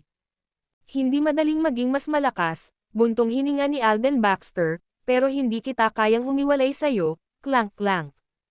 Pero, may mungkahi ako. Mataimtim na tumingin si Alden Baxter kina Yusuf Zok at Leonidas King, tayong tatlo ay nakatadhana na magsama, mahigit 2 taon na tayong magkasama, nagsasalo sa ginhawa at kalungkutan, buhay at kamatayan. Kaya't maging magkapatid tayo sa ilalim ng sinumpaang kapangyarihan. Magaling, lubos akong sumasang-ayon. Tumayo si Leonidas King. Kumusta ka naman, Clank? Tumingin si Alden Baxter kay Yusuf Zok. Unti-unting nawala ang nakangiting mukha ni Yusuf Zok, at seryoso niya silang tiningnan. Para sa akin, ang pagiging magkapatid ay nangangahulugan ng pagbabahagi ng buhay at kamatayan, hindi kailanman nag-iiwan o nagtataksil sa isa't isa, hindi ito laro ng mga bata. Sa langit sa itaas, ako, si Alden Baxter ng Immortal Realm, ay nanunumpa na magiging magkakapatid kasama ni Clank at Leonidas King, upang ibahagi ang aming mga kagalakan at paghihirap, magkasamang haharapin ang mga kahirapan, mabubuhay at mamamatay ng magkasama, at hindi kailanman magtataksil sa isa't isa magpakailanman. Hindi natin gustong ipanganak sa iisang taon, buwan, at araw, pero gusto nating mamatay sa iisang araw. Kung lalabagan ko ito, Sana'y tamaan ako ng langit at lupa at hindi na ako mamatay ng maayos. Bagamat tila pabago-bago at hindi pangkaraniwan si Alden Baxter, siya naman ay tuso at matalino. Napagtanto niya na hindi lubos na nagtitiwala si Yusuf Zoc sa kanya at kay Leonidas King, kaya nilinaw niya ang kanyang paninindigan. Sinasabi kay Yusuf Zoc na silang tatlo ay magkakasama sa sitwasyong ito, nagbabahagi ng tagumpay at kawalan, at hindi siya kailanman sasaktan, magsasama-sama lamang upang harapin ang kaaway at magbahagi ng paghihirap. Kasama ang langit sa itaas, ako, si Leonidas King, agad ding lumuhad si Leonidas King at itinaas ang kanyang kamao upang mangako. Pagkatapos ay bumaling silang dalawa kay Yusuf Zoc. Sige, bibihira lang makakita ng ganitong katapatan mula sa magkapatid, kaya tayong tatlo ay magiging magkapatid. Lumuhad din si Yusuf Zoc, itinaas ang kanang kamay para gawin ang parehong panata. Roman Burger, magpatotoo ka, at ang langit ay sumasaksi rin. Mula ngayon, tayong tatlo ay magkakapatid sa buhay at kamatayan. At saka, clank, clank, ikaw ang panganay na kapatid, si Leonidas ang pangalawang kapatid, at ako ang bunso. Panganay na kapatid, pangalawang kapatid, tanggapin ang pana ng iyong bunsong kapatid. Panganay na kapatid, tanggapin mo ang pana ng iyong pangalawang kapatid. Lumuhad kay Yusuf Zoc sina Leonidas King at Alden Baxter, ngunit walang anumang pag-uusap, ang posisyon ng panganay na kapatid ay kinailangang kunin ni Yusuf Zoc. Buong pusong tinanggap ni Yusuf Zoc ang kanyang tungkulin, at pagkatapos ay tinulungan ang dalawa pang tumayo, dahil naging magkapatid na tayo ngayon at nangako ng ating mga panata, mula ngayon, tayong tatlo ay magsasama sa buhay at kamatayan, at sa hinaharap, tiyak na magiging kilala tayo sa apat na karagatan. Tama, magkakaroon din ng lugar para sa atin ang kaharian sa langit. Deklarasyon ng tatlo ng may walang hanggang pagmamalaki. Ang video na ito ay edited by Herban Storytelling. Kabanata 1257 mga celestial na hayop sa bundok ng Niebe pagkalipas ng isang araw, nang tumigil ang hangin, nagpatuloy si Yusuf Zoc at ang kanyang grupo na may 4 na miyembro sa kanilang paglalakbay. Kahit na wala silang tiyak na destinasyon sa isip, ang tanging layunin nila ay tumungo sa hilaga, tumawid sa Great Snow Mountain, maghanap ng lugar na matutuluyan, at magtuon sa pagsasaka. Habang patuloy na sumusulong ang grupo ni Yusuf Zoc, pumasok si Jackson Burger sa kabundukan, suot ang kanyang puting balabal na may balahibo at ang cold knife na nakasabit sa kanyang baywang. Sa Heavenly Realm, tila ang mga divine knives ay nasa lahat ng dako, at maraming tao ang may suot na kutsilyo sa kanilang baywang. Dahil humihip ang hangin ng isang buong araw, tuluyang nawala ang mga bakas ng paa ni Yusuf Zoc at ng kanyang grupo, at dahil sa kawalan ng kakayahang gamitin ang divine sense sa mga bundok na nababalutan ng niebe, ang tanging nakikita sa malayo ay walang katapusang kalawakan ng puti na masakit na nakasisilaw sa mga mata. Kung ang tatlong iyon ay tinamaan ng puting balahibo, malilibing sila sa ilalim ng niebe, at ang paghahanap sa kanila ay hindi magiging madali. Hindi alam ni Jackson Burger na ang isa sa kanyang mga bise-kapitan ay dinala ni Yusuf Zoc at hindi niya namamalayang naisip na ang tatlong alipin ay hindi maaaring makaligtas sa ilalim ng gayong bagyo. Kaya, dahan-dahan siyang nagsimulang naghanap sa paligid. Gayunpaman, ang kanyang paghahanap ay nagbigay sa grupo ni Yusuf Zoc ng oras upang makalayo.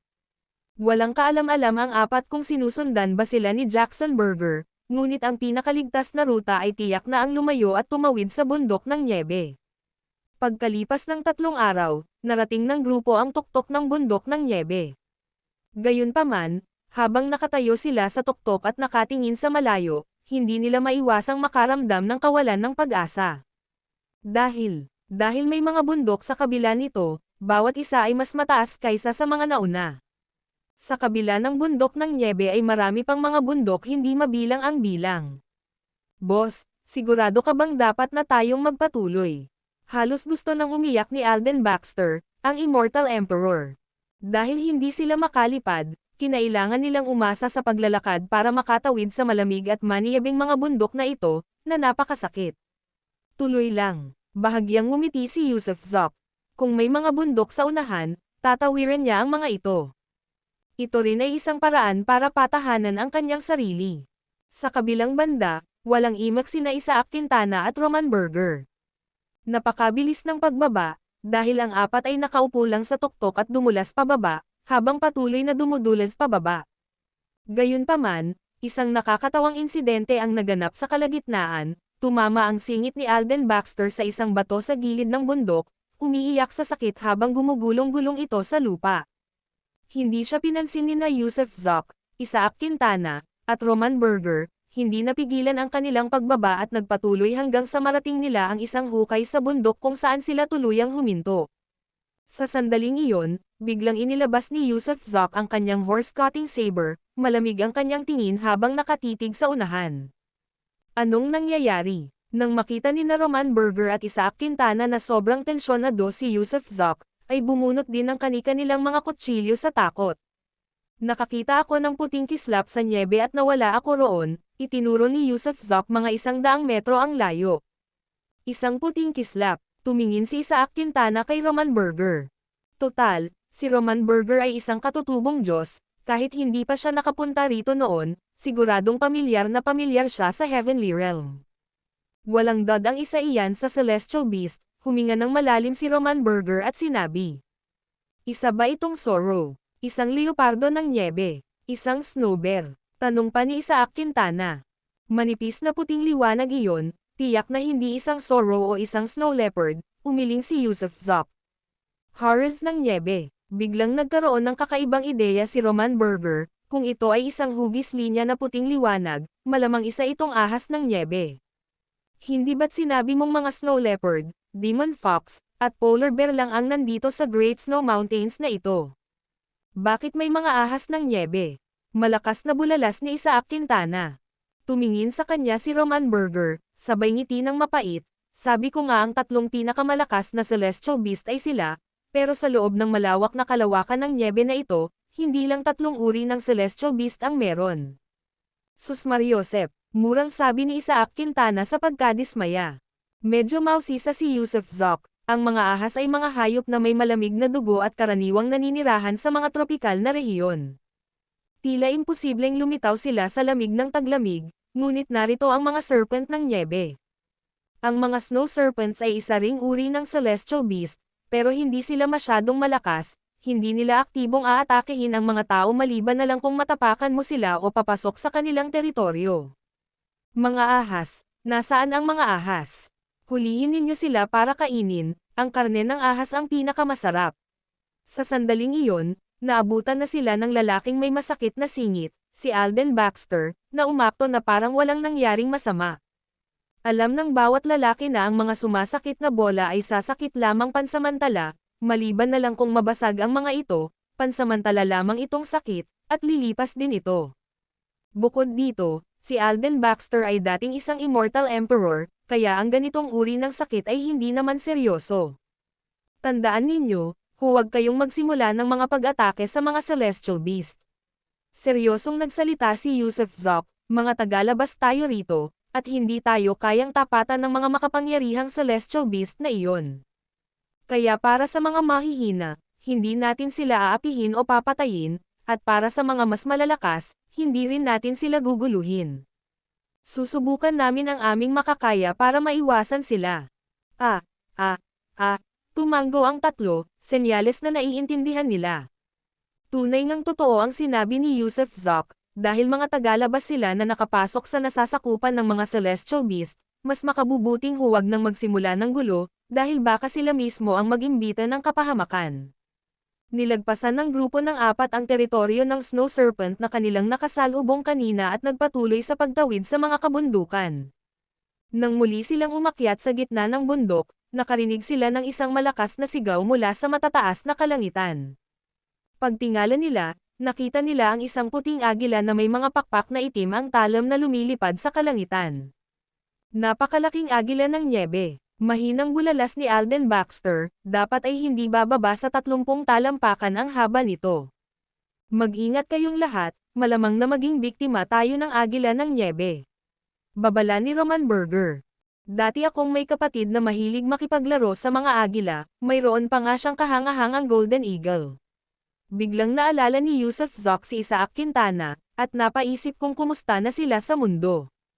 Habang nagpapatuloy ang grupo, binabantayan nila ang agila ng nyebe sa kalangitan, palaging nagbabantay, dahil kung sisisid pababa ang agila ng nyebe, kayang-kaya nitong agawin silang apat ng malalaki nitong kuko. Mabuti na lang at hindi sila inatake ng agila ng nyebe kahit na tinawid nila ang pangalawang malaking bundok, at kalaunan, lumipad ito palayo. Lahat ng celestial beast ay may katalinuhan, lahat sila ay may kamalayan sa espiritual. Sabi ni Roman Burger, kahit na hindi sila maaaring magkatawang tao, ang mga nasa mataas na antas ay maaari pang ang magsalita ng wika ng tao at makipag-usap sa mga tao.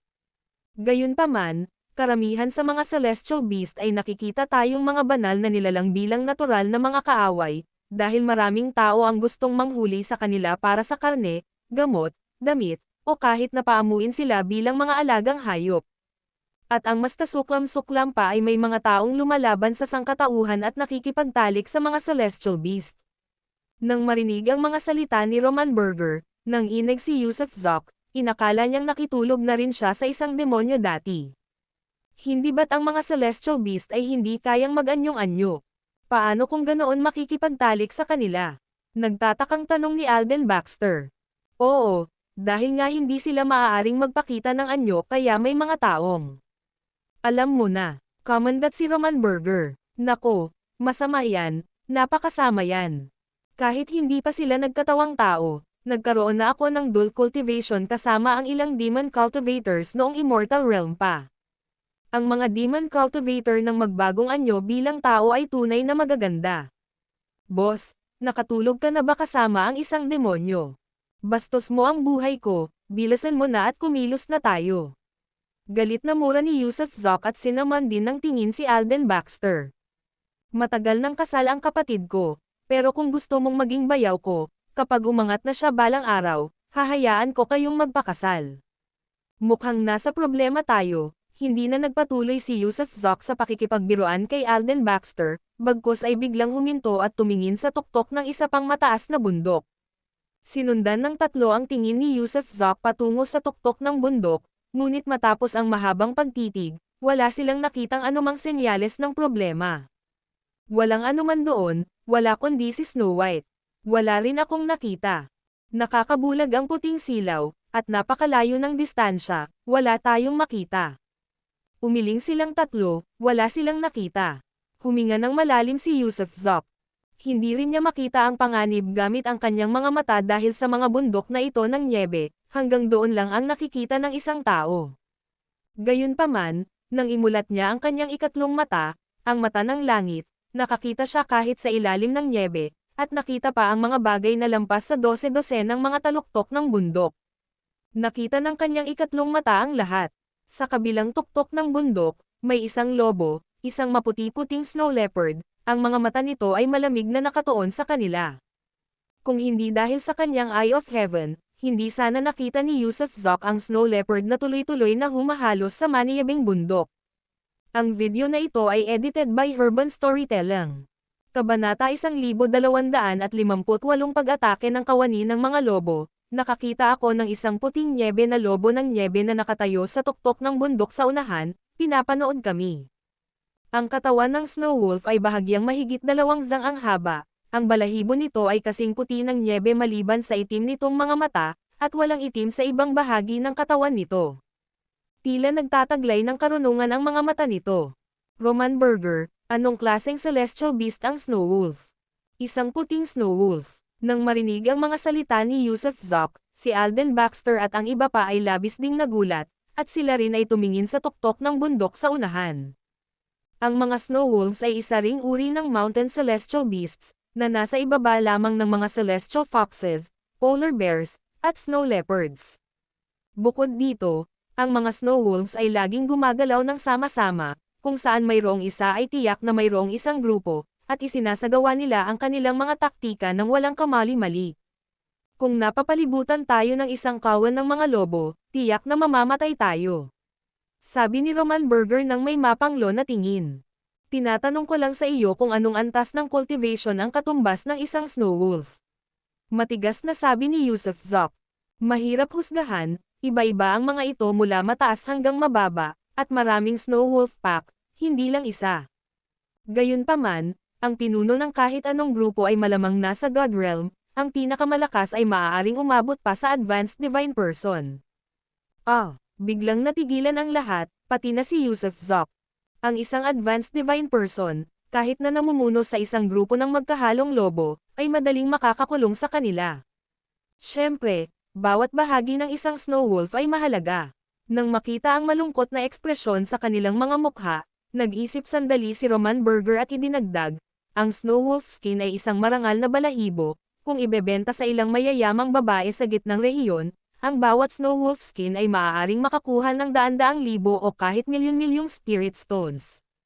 Napakamahal din ng karne ng pinatuyong lobo, at ang pinakamahalagang bahagi ng Snow Wolf ay ang dalawang ngipin nitong parang aso, na maaaring gawing nakatagong armas o tunawin pa nga upang makabuo ng matatalas na sandata na parang Diyos.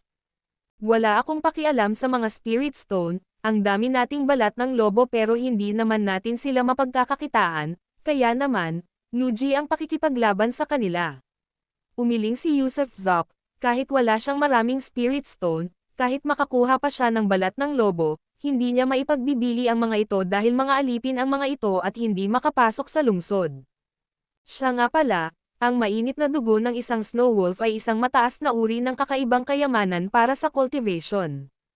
Sinasabing ang pag-inom ng isang subo ng mainit na dugo ng Snow Wolf ay maaaring magpakulo ng enerhiya sa mga ugat ng isang tao, na epektibo hanggang sa maputik na siklo ng dagat. Makakatulong ang dugo ng lobo sa paglilinang, pero kailangan itong sariwa at mainit, kapag tumigas na ito, mawawala rin ang mga benepisyo nito. Wuhuu! Bigla, habang nagsasalita si Roman Burger, umalangaw-ngaw ang mga alulong mula sa kabilang bundok, at ang Snow Wolf ay umungol ng 3 beses ng magkakasunod patungo sa langit, pagkatapos ay lumitaw ang mga puting batik mula sa iba't ibang direksyon sa ibabaw ng Tagaytay. Umaalulong ang lobo, umaalulong ang lobo. May mga lobo talaga. Diyos ko, iyan ang tawag para sa mga kasama nito, tiyak na may isang grupo. Kapansin-pansing nagbago ang ekspresyon ni Alden Baxter, Leonidas King, at Roman Burger, at nagbago rin ang ekspresyon ni Yusuf Zok. Pagkatapos, gamit ang Eye of Heaven, nakita niya ang 15 maputing nyebeng lobo ng nyebe na nakatayo sa likod ng naunang lobo ng nyebe, na may kabuoang 16. 16 sa kanila, lahat sila ay nanonood sa atin. Pero ngayon, nagmamadali na sila pababa. Sigaw ni Yusuf Zok, saka biglang hinugot ang kanyang horse-cutting saber at ang shooting god bow. Nakikita natin sila, sa pagkakataong ito, sa wakas ay nakita na sila ni Alden Baxter at Leonidas King, hindi pa rin nila makita ang mga lobo, ngunit ang hamog na nyebe na dulot ng tumatakbong kawan ay mabilis na bumababa. Sa bilis nila, kahit tumakbo pa tayo ngayon, siguradong maaabutan nila ito sa loob ng oras na kailangan para makainom ng tsaa, kaya lahat, maghanda na sa labanan. Sa totoo lang, kumukulo rin ang dugo ni Yusuf Zok dahil gusto niyang gamitin ang Snow Wolves para hasain ang kanyang mga kasanayan, para hindi siya umatras. Dakpin mo muna ang pinuno, Ginoo, tayong dalawa na magkasama ang papatay sa Alpha Wolf. Kapag namatay ang pinuno, magkakalat ang ibang mga Snow Wolves. Sa pagkakataong ito, hindi sable ang binunot ni Roman Burger, kundi isang mahabang pole-arm. May kasabihan nga na mas mahaba ang sandata, mas mabuti, dahil ang haba nito ay maaaring magpalayo sa mga Snow Wolves sa katawan. Boss, paano kung hindi namin makapatay ni Kuya kahit isang lobo? Humahagulgol na sabi ni Alden Baxter. Hindi ko kailanman plinano na pumatay kayo ng mga lobo. Mahinang sabi ni Yusuf Zok, pagkatapos ay biglang inilabas muli ang universe baton at itinusok ito ng malakas sa lupa, na lumikha ng isang butas. Pumasok ka sa loob, hintayin mong matapos ang laban namin ni Roman Burger, saka ka lumabas. Mag-ingat ka, boss, kapatid, mag-ingat ka. Alam ng dalawa ang kanilang mga limitasyon, dahil wala silang kapangyarihan sa mga sandaling iyon, magiging pabigat lamang sila kina Yusuf Zok at Roman Burger kung mananatili sila sa labas, kaya't walang anumang paligoy-ligoy, tumalon sila papasok sa kuweba. Matapos isara ang pasukan ng kuweba gamit ang universe stick, biglang binaluktot ni Yusuf ang kanyang pana at nagpana. Ang kawan ng mga lobo ay nagtatakbuhan, sa layong ilang milya ang layo, natatakpan ng gumugulong na nyebe at hamog. Kung wala ang mata ng langit ni Yusuf, imposibleng matukoy ni Newman ang posisyon ng bawat leopardo ng nyebe. Nang maabyutan ng banal na pana ang buong lakas nito, at ang enerhiya ay namuo at naging isang palaso, biglang bumitaw ang kamay ni Yusef, at nagpalabas ng isang palaso ng espiritu na pumailan lang na parang bulalakaw. Byo, sa isang iglap, sa gitna ng kislap ng bato, mabilis na tumagos ang palaso ng espiritu sa hamog ng nyebe, at pagkatapos ay isang snow leopard ang tumalon, mabilis na sumabog ang dugo habang ang palaso ay matatag na itinutok ito sa lupa, at hindi mapigil ang kumikibot. Isang bagsak, mahusay na pagpana. Tuwang-tuwa na papuri ni Roman, dahil ang husay ng kanyang Panginoon sa pagpana ay tunay na walang kapantay. Taglay ang ekspresyong kasing lamig ng yelo, ang makitang isa ang natamba gamit ang isang palaso ay nagpalakas ng loob ni Yusef. Pagkatapos ay huminga siya ng malalim at nagpana pa ng 3 pang sunod-sunod na palaso. Napakalaki ng puwersa ng mga Divine Arrow, hindi pa kasama ang ilang milya, kahit libu-libong milya ang kayang tahakin, at dahil ang kawan ng mga lobo mismo ay mabilis na sumusugod, walang pagkakataon ang mga snow leopard na makatakas. Bukod dito, ang mga snow leopard ay walang mga pananggalang na espiritu, umaasa lamang sa kanilang balahibo para sa depensa, kaya naging madali para kay Yusef na barilin sila pabagsak. Pagkatapos ng 3 palaso, 3 pang lobo ang namatay, 16 ang nabawas sa 12. Tila nagalit ang nangungunang Alpha Wolf, binilisan ang takbo at umuungol, pagkatapos ay bumilis din ang lahat ng mga lobo at nagsimulang tumakbo sa hugis S na linya. Matatalino sila, lalo na ang Alpha, na mas matalino pa. Guro, bilisan ninyo, papalapit na sila. Pagmamakaawa ni Roman. Hindi sumagot si Yusef, bagkos ay nagpatuloy sa pagpapana ng sunod-sunod na palaso, na nagpana ng 11 palaso ng sabay-sabay. Tunay nga, 11 matalas na palaso ang pinaputok, na naging mga guhit ng liwanag na tumutuon lampas sa Alpha Wolf patungo sa iba pang mga snow leopard. Swish swish swish, 3 sa mga snow leopard, na tila matatalino at kakilakilabot, ang nakaiwas ng tatama na sana sa kanila ang mga banal na palaso ni Yusef, dahilan para tumama ang 3 matalas na palaso sa maniyabing lupa, ngunit ang 8 pa ay agad na napatay. Nang makitang patay na ang karamihan sa mga kasama nito, at 3 na lang ang natitira sa tabi nito, umungal at sumugod ang Alpha Wolf. Hindi na nagkaroon ng pagkakataon si Yusef na bumaril, dahil ang Alpha, na may bilis na kasing bilis ng kidlat, ay tumalon ng 10 metro at nasa harap na niya, sumusulpot mula sa itaas. Binawi ni Yusef ang kanyang pana at agad na hinugot ang kanyang horse-cutting saber, yumoko pa atras upang hiwain ang tiyan ng lobo. Gayunpaman, ang lobong ito ay tila may napakataas na antas at nagtataglay ng katalinuhan, tila alam nito ang pamamaraan ni Yusef. Habang tinutukan ng horse-cutting saber ni Yusef ang tiyan nito, nagsurko ang lobo sa ere, iniwasan ang talon ngunit tinamaan ang leeg at likod ni Yusef gamit ang mga binti nito sa likuran. Bang! Pakiramdam ni Yusef ay parang tinamaan siya ng bundok, ang kapangyarihan ng lobo ay mas malakas pa kaysa sa isang advanced divine person. Samuka siya ng dugo at hindi sinasadyang gamulong ang kanyang katawan paarap. Habang siya'y gamulong pasulong, ang Alpha Wolf, na mas mabilis kaysa sa kanya, ay ibinuka ang mababanggas nitong pangaat, parang isang guhit ng kidlat, ay patuloy na sumugod sa kanya, tinutukan ang kanyang leeg. Ang video na ito ay edited by Urban Storytelling. Kabanata 1259 na kagat ng aso lalaki, kagat ng lalaki aso si Yusef Zok, na ang likod ay sinampal ng lobo ng nyebe, ay hindi lamang dumura ng dugo, pakiramdam niya ay malapit nang mapunit ang buong katawan niya. Lumitaw ang mga bituin sa harap ng kanyang mga mata. Ang suntok na iyon mula sa lobo ay maihahambing sa isang suntok mula sa isang mababang Diyos sa langit, kaya paano niya ito matiis? Habang siya'y gumugulong-gulong, bago pa man siya makabawi ng liwanag mula sa kanyang pagkatulala, isang masangsang na amoy ang sumalakay sa kanyang ilong. Malabo ang kanyang paningin, ngunit nang malinaw niyang naaninag ang eksena sa harap niya, nanlambot ang buo niyang katawan. Dahil sumugod na ang lobo, at habang nakanganga ang mga panga, kinagat nito ang kanyang lalamunan. Oras huminto, sigaw niya, sinusubukang pigilan ang oras kahit saglit. Gayunpaman, ang kanyang kakayahang huminto sa oras ay gumana sa mga advanced divine persons ngunit walang silbi laban sa lobo na nasa lower heavenly god level. Pagkahinto pa lang ng kanyang boses ay agad nang damay-kit ang nakangangang mga panga ng lobo sa kanyang leeg. Tunay nga, sa isang round pa lang, nagtagumpay na ang lobo. Hindi naman sa hindi malakas si Yusuf Zok, kundi mas malakas ang lobo, hindi lang talaga sila magkapantay. Ito ay isang celestial wolf, isang banal na lobo ng celestial realm, isang pinuno sa ganitong uri. Sa kabila ng pamumuno sa isang maliit na grupo, taglay nito ang kaharian ng isang lower heavenly god. Kaya paano kaya matatalo ni Yusuf Zok ang isang mababang Diyos sa langit? Ang pinakamahalaga ay biglang napagtanto ni Yusuf Zok na ang lobong ito ay lubhang matalino. Habang kinakagat nito ang kanyang leeg, inapakan pa nito ang likod ng horse-cutting saber ni Yusuf, idinidiin ito ng mahigpit para hindi niya ito makawala.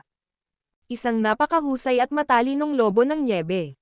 Ginoo. Sa kabilang panig, si Roman Burger, na nakikipaglaban sa tatlong lobo ng nyebe at nababalot ng dugo, ay sumigaw sa takot. Walang tigil niyang iwinagayway ang kanyang mahabang sibat, takot nang makita ang kanyang Panginoon na kinakagat sa leeg ng nangungunang lobo. Pakiramdam niya ay halos hindi na makagalaw ang kanyang ulo dahil sa mga nadurudge na buto. Tunay ngang parang hinihigop si Yusuf Zok. Labis na nahihilo, gustong lumaban ngunit wala siyang makitang paraan para gumamit ng puwersa. Mahigpit na kumapit ang lobo sa kanyang leeg, hindi tumitigil ang pagkakahawak o ang ungol nito habang nilulunok nito ang kanyang dugo. Sa wakas ay nabitawan ni Yusuf Zok ang horse-cutting saber, at sinubukan niyang buksan ang bibig ng lobo gamit ang dalawang kamay, ngunit gaano kalakas ang panga ng lobong iyon. Kahit na nakapag-activate na siya ng 55 blood beads, hindi pa rin niya kayang tapatan ang lakas ng lobo. Unti-unting naramdaman ni Yusuf Zok na humihina ang kanyang lakas. Bagamat mabilis na tumibok ang purple blood beads, na nagpanumbalik ng kanyang sigla, sa ilalim ng mahigpit na kagat ng lobo, hindi siya tuluyang gumaling sa maikling panahon. Biglang sigaw ni Yusuf Zok, at nang manginig ang kanyang katawan, isang patak ng essence do ang lumabas mula sa dulo ng daliri na sumusubok sa bibig ng lobo, na bumagsak ng eksakto sa dila ng lobo. Isa itong desperadong lunas, isa sa dalawang solusyon na naiisip niya agad-agad. Ang una ay ang pagsubok na gamitin ang essence do, total, ang lobo ay isang demonyo, at ang kanyang essence do ay may kakaibang epekto sa mga demonyo. Ang pangalawa ay kung hindi man matuloy ang lahat kailangan niyang pasukin ang Blue Sea at Cloud Sky, dahil talagang hindi niya malalampasan ang lobong ito. Nilunok ng lobo ang essence do habang patuloy nitong iniinom ang dugo ni Yusuf Zok. 1 segundo, 2 segundo, 3 segundo. Ugong-ugong. Wow! Pagkalipas ng 3 segundo, biglang umungol ng malakas ang lobo, saka lumuwag ang pagkakahawak nito sa leeg ni Yusuf Zok. Nang inig ang katawan nito nang bumagsak sa lupa, ang loob nito ay tila gumagapang na may malalaking kulisap, at mula sa bawat butas nito ay umaagos ang dugo, ang balahibo nito ay agad na nababad sa pulang dugo. Napaupo si Yusuf Zok, nakahawak ang dalawang kamay sa halos maputol niyang leeg, hingal na hingal, pakiramdam niya ay hindi siya makahinga, halos mahulog ang ulo niya, tuluyang nawalan ng lakas, dahil sa sobrang daming dugong nawala. Lagok, lagok, biglang may lumabas na mga buto mula sa gulugad ng lobo papunta sa balahibo, pagkatapos ay mabilis na tumubo ang mga hanay ng mga buto, kasunod ang isang patong ng laman na tumubo sa ibabaw ng mga buto at sa wakas ay sumibol ang puting balahibo. Sa loob ng wala pang 2 minuto, isang pares ng pakpak ang tumubo sa likod ng lobo. Nagtubo ng pakpak ang Snow Wolf. Ito ay isang walang katulad at napaka-nakakakilabot na pangyayari sa kasaysayan, kaya naman ang 3 iba pang lobo ng nyebe ay natakot, nakahandusay sa lupa, nanginginig at hindi nang ahas na itaas ang kanilang mga ulo. Napaupo rin sa lupa si Roman Burger nang may malakas na kalabog, muntik na siyang mapatay sa magkasabay na pag-atake ng 3 Snow Wolf, dahil kapantay niya ang mga ito. Wow! Sa wakas, tumayo ang Alpha Wolf na may bagong laking pakpak, lam-ingalinga, at saka ibinaling ang tingin kay Yusuf Zok. Lumuhad ang 4 na paa ng lobo nito, ang mga mata nito ay puno ng lamang, takot, pasasalamat, at higit pa, sa isang napakasalimuot na ekspresyon. Nang makitang nakaluhod sa harap niya ang Alpha Wolf, alam ni Yusuf Zok na epektibo na naman ang kanyang hindi nagkakamaling monster collecting divine skills. Essence do, na banibihag ang lahat ng demonyo sa buong mundo at nagbibigay daan pa nga sa sinumang demon cultivator na umunlad. Kahit na ang mga Snow Wolves ay mga celestial beast, mga demonyo pa rin sila, kaya kailangan silang pigilan ng Essence Do. Nakita na ni Snow ang Panginoon, salamat sa pagbibigay ng Heavenly Daudo at sa pagbibigay kay Snow ng pagkakataong umakyat sa mas mataas na ranggo ng celestial beast. Nagsalita ang Alpha Wolf, at mayroon pa itong boses ng babae, isa pala itong babaeng lobo, na malinaw at kaaya-aya ang pagsasalita. Patayin ang tatlong iyan, biglang malamig na sabi ni Yusuf Zok. Natigilan sandali ang Alpha Wolf, pagkatapos ay blankong tumingin sa tatlong nanginginig na kasama sa lupa. Oo, matapos mag-atubili ng 1 o 2 segundo, bigla nitong ikinumpas ang mga pakpak nito at mabilis na lumipad sa ibabaw ng tatlong Snow Wolf.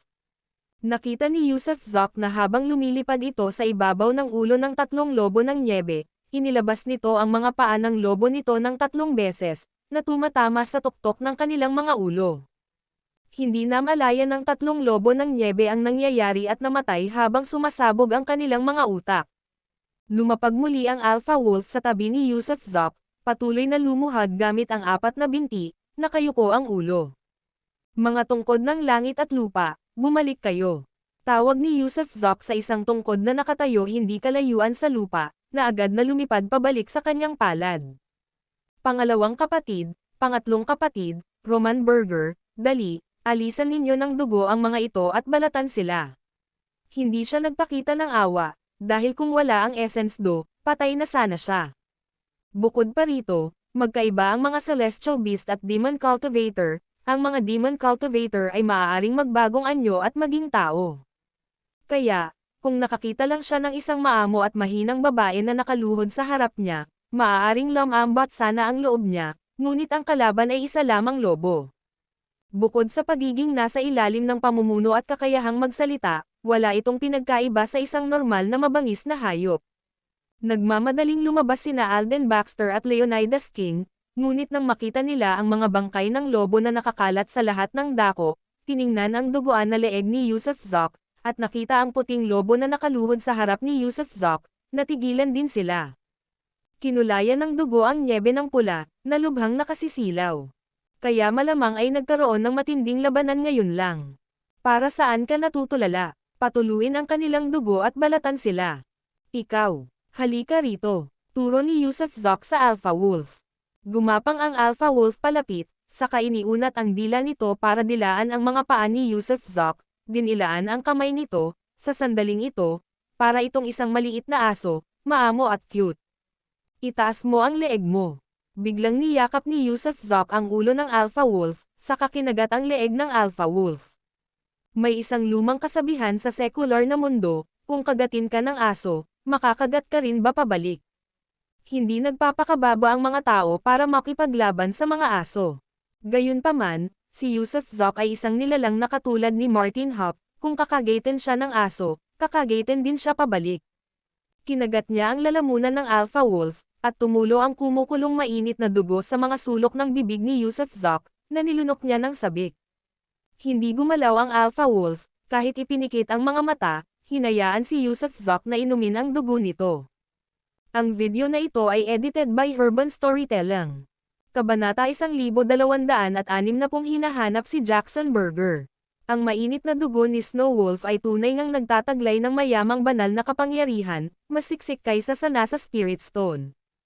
Habang iniinom ni Yusuf Zok ang dugo ng lobo, nakaramdam siya ng matinding init sa buong katawan niya at ang mayamang banal na kapangyarihan ay mabilis na pumasok sa kanyang chi, patuloy na naipon at nagdudulot ng pagtaas ng mga alon. Siyempre, nakakagulat lang iyon, ang mainit na dugo ng Snow Wolf ay hindi sapat para tulungan si Yusuf Zok na umangat sa isang level, bagkus ay mas lalo lang siyang pinalakas.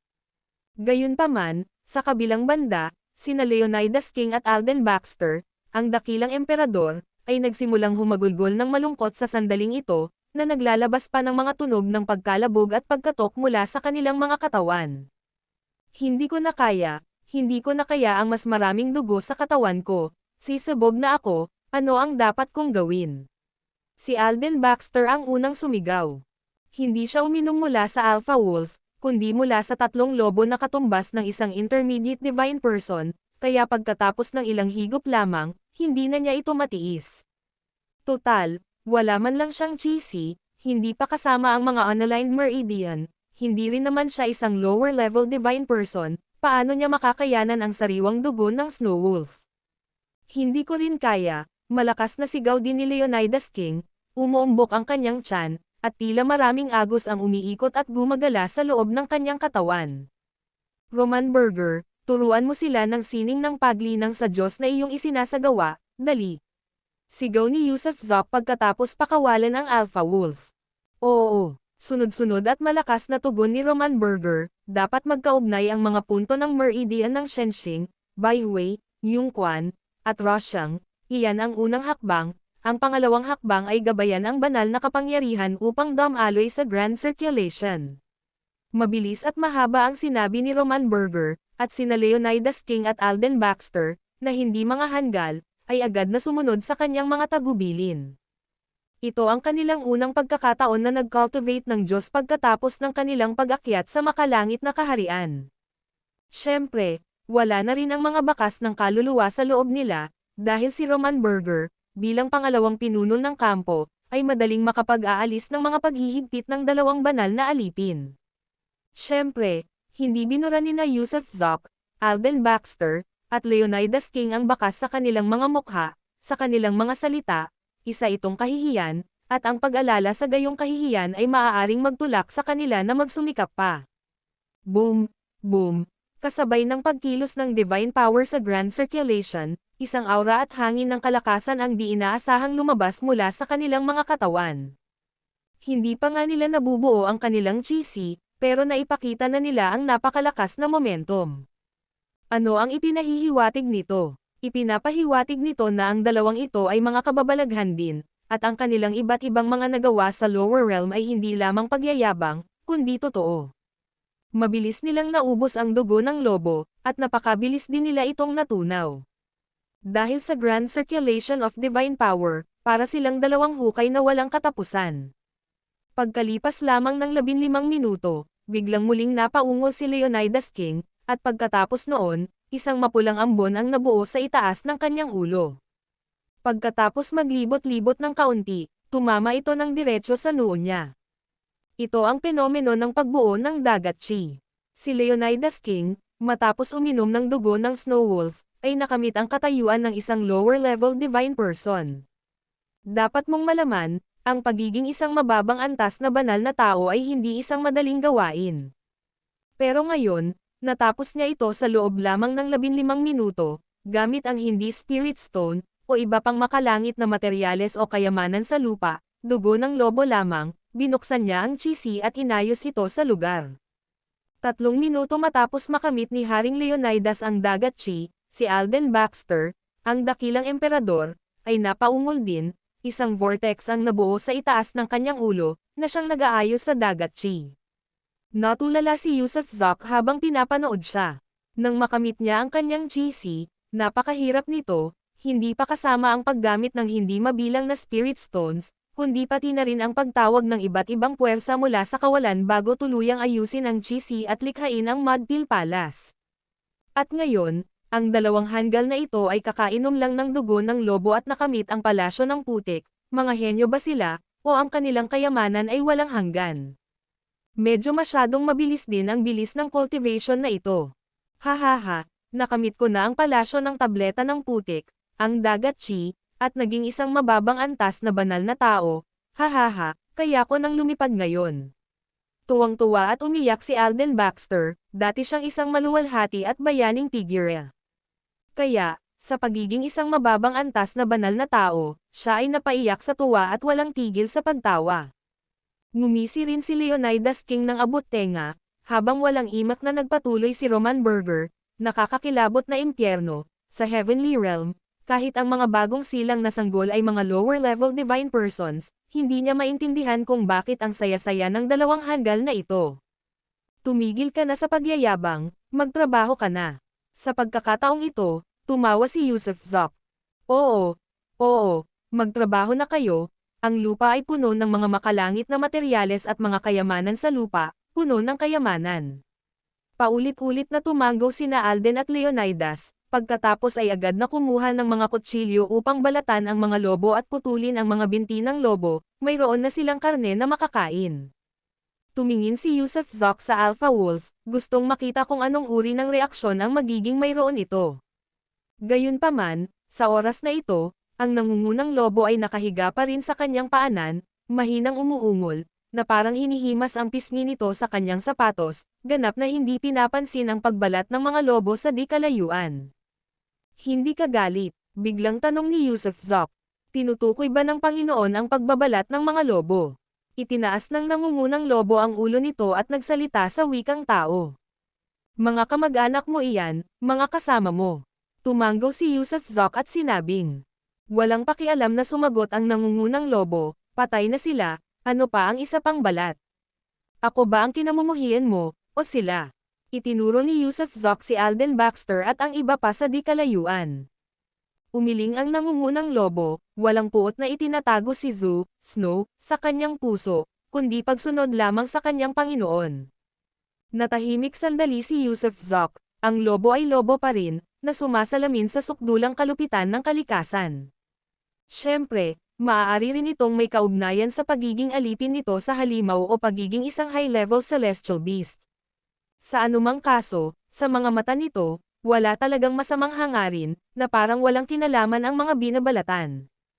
Kalikas ang lobo ang nagdidikta. Ang apat na salitang ito ay lumitaw sa isipan ni Yusuf Zok, at pagkatapos ay hindi na siya nagtanong pa, hindi na nagsalita pa, bagkus ay ipinikit niya ang kanyang mga mata upang pagalingin ang kanyang sarili. Pagkalipas ng 2 oras, nabalatan na nina Leonidas King, Alden Baxter, at Roman Burger ang lahat ng lobo, at ang karamihan sa karne ay natanggal din. Marumi silang tatlo ngunit napakasaya, dahil magkakaroon sila ng karne na makakain sa hinaharap. Boss, napakagaling mo, napaamo mo pa ang nangungunang lobo. Paano mo nagawa iyon? Labis na naging mausisa ang tatlo ni Alden Baxter, dahil hindi lamang pinaamo ni Yusuf Zok ang nangungunang lobo kundi binigyan din niya ito ng mga pakpak.